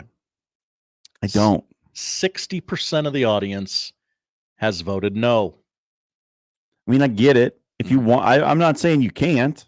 I'm just saying I don't. You do you. Yeah, generally. I do feel like Tim made a good point, though, that, I mean, it's one or the other in most cases. You're backing up one way or the other. Yeah. Unless you get the golden unicorn, the stall in front of you is open, you just drive straight out of that baby. Pull right on through. Switching gears to what to watch tonight. Trio of big league baseball games on our TV. ESPN Plus 540. The Phillies host the Marlins. Cubs at the Guardians 640. It's your MLB TV free game of the day. And 7 o'clock tonight on MLB Network, the Brewers host the Dodgers. Just tremendous games tonight. Big just ones. Really good ones. Huge. Maybe the White Sox will beat the Yankees by 10 runs again tonight. That's on Amazon Prime in the New York area, I believe. 7 o'clock tonight on Big Ten Network. I don't often direct you to BTN because, quite frankly, it's not very good. I'll say that. But the Big Ten Training Camp Nebraska episode is on tonight at 7. We might have to watch that. And don't worry, if you miss it at 7, it's on again at 10 o'clock, midnight, 2 a.m., and 7 a.m. tomorrow. So that's how they do. You have a couple chances. Also, tomorrow on Big Ten Network, there are new episodes of Campus Eats because the conference has expanded to new territories. Oh, we can go to some new places. That's right. Yeah. That's right. Little League World Series kicks off today in Williamsport. One game going on right now. Coming up next, the first American game in the U.S. bracket, New England versus West on ESPN. Followed at 4 o'clock by Asia Pacific versus Canada. Okay. And 6 o'clock, your final game of the day on ESPN. Again, Southeast versus Midwest. That would be Sioux Falls, South Dakota this year. Hey-o. Won the Midwest bracket. America's Fifth Sport is back tonight on MTV at 7 o'clock. Season 40 premiere of The Challenge. Season 40. How have you done 40 seasons of this? The contestants compete within their eras. The players scheme to avoid the biggest elimination in challenge history. What does it mean? I don't really know, but I know my wife is very excited. So okay. We're probably watching that tonight. A couple movies real quick. Goodfellas is on AMC at 6 o'clock. If you hate swear words, it's also followed by Casino. So mob-centric night on AMC. And at 9:30 on TNT, they know drama, Con Air. An American classic. Wow. Dave Chappelle's in that movie. That's true. Yeah. He gets his butt beat up. He gets thrown out of his dead body thrown out of a plane. That's right. Yeah. Spoiler alert for Con Air. Cyrus the Virus. All right. Thank you, John. Thank you very much, Josh. That's going to do it for this edition of the Connor Happer Show. John and Josh will be taking you up to 6 p.m. I thank you for joining the Connor Happer Show. Jon Schriner filling in. I'll be back tomorrow where we are going to predict the winners of the football conferences. Hope you'll join us then. Crossover's next.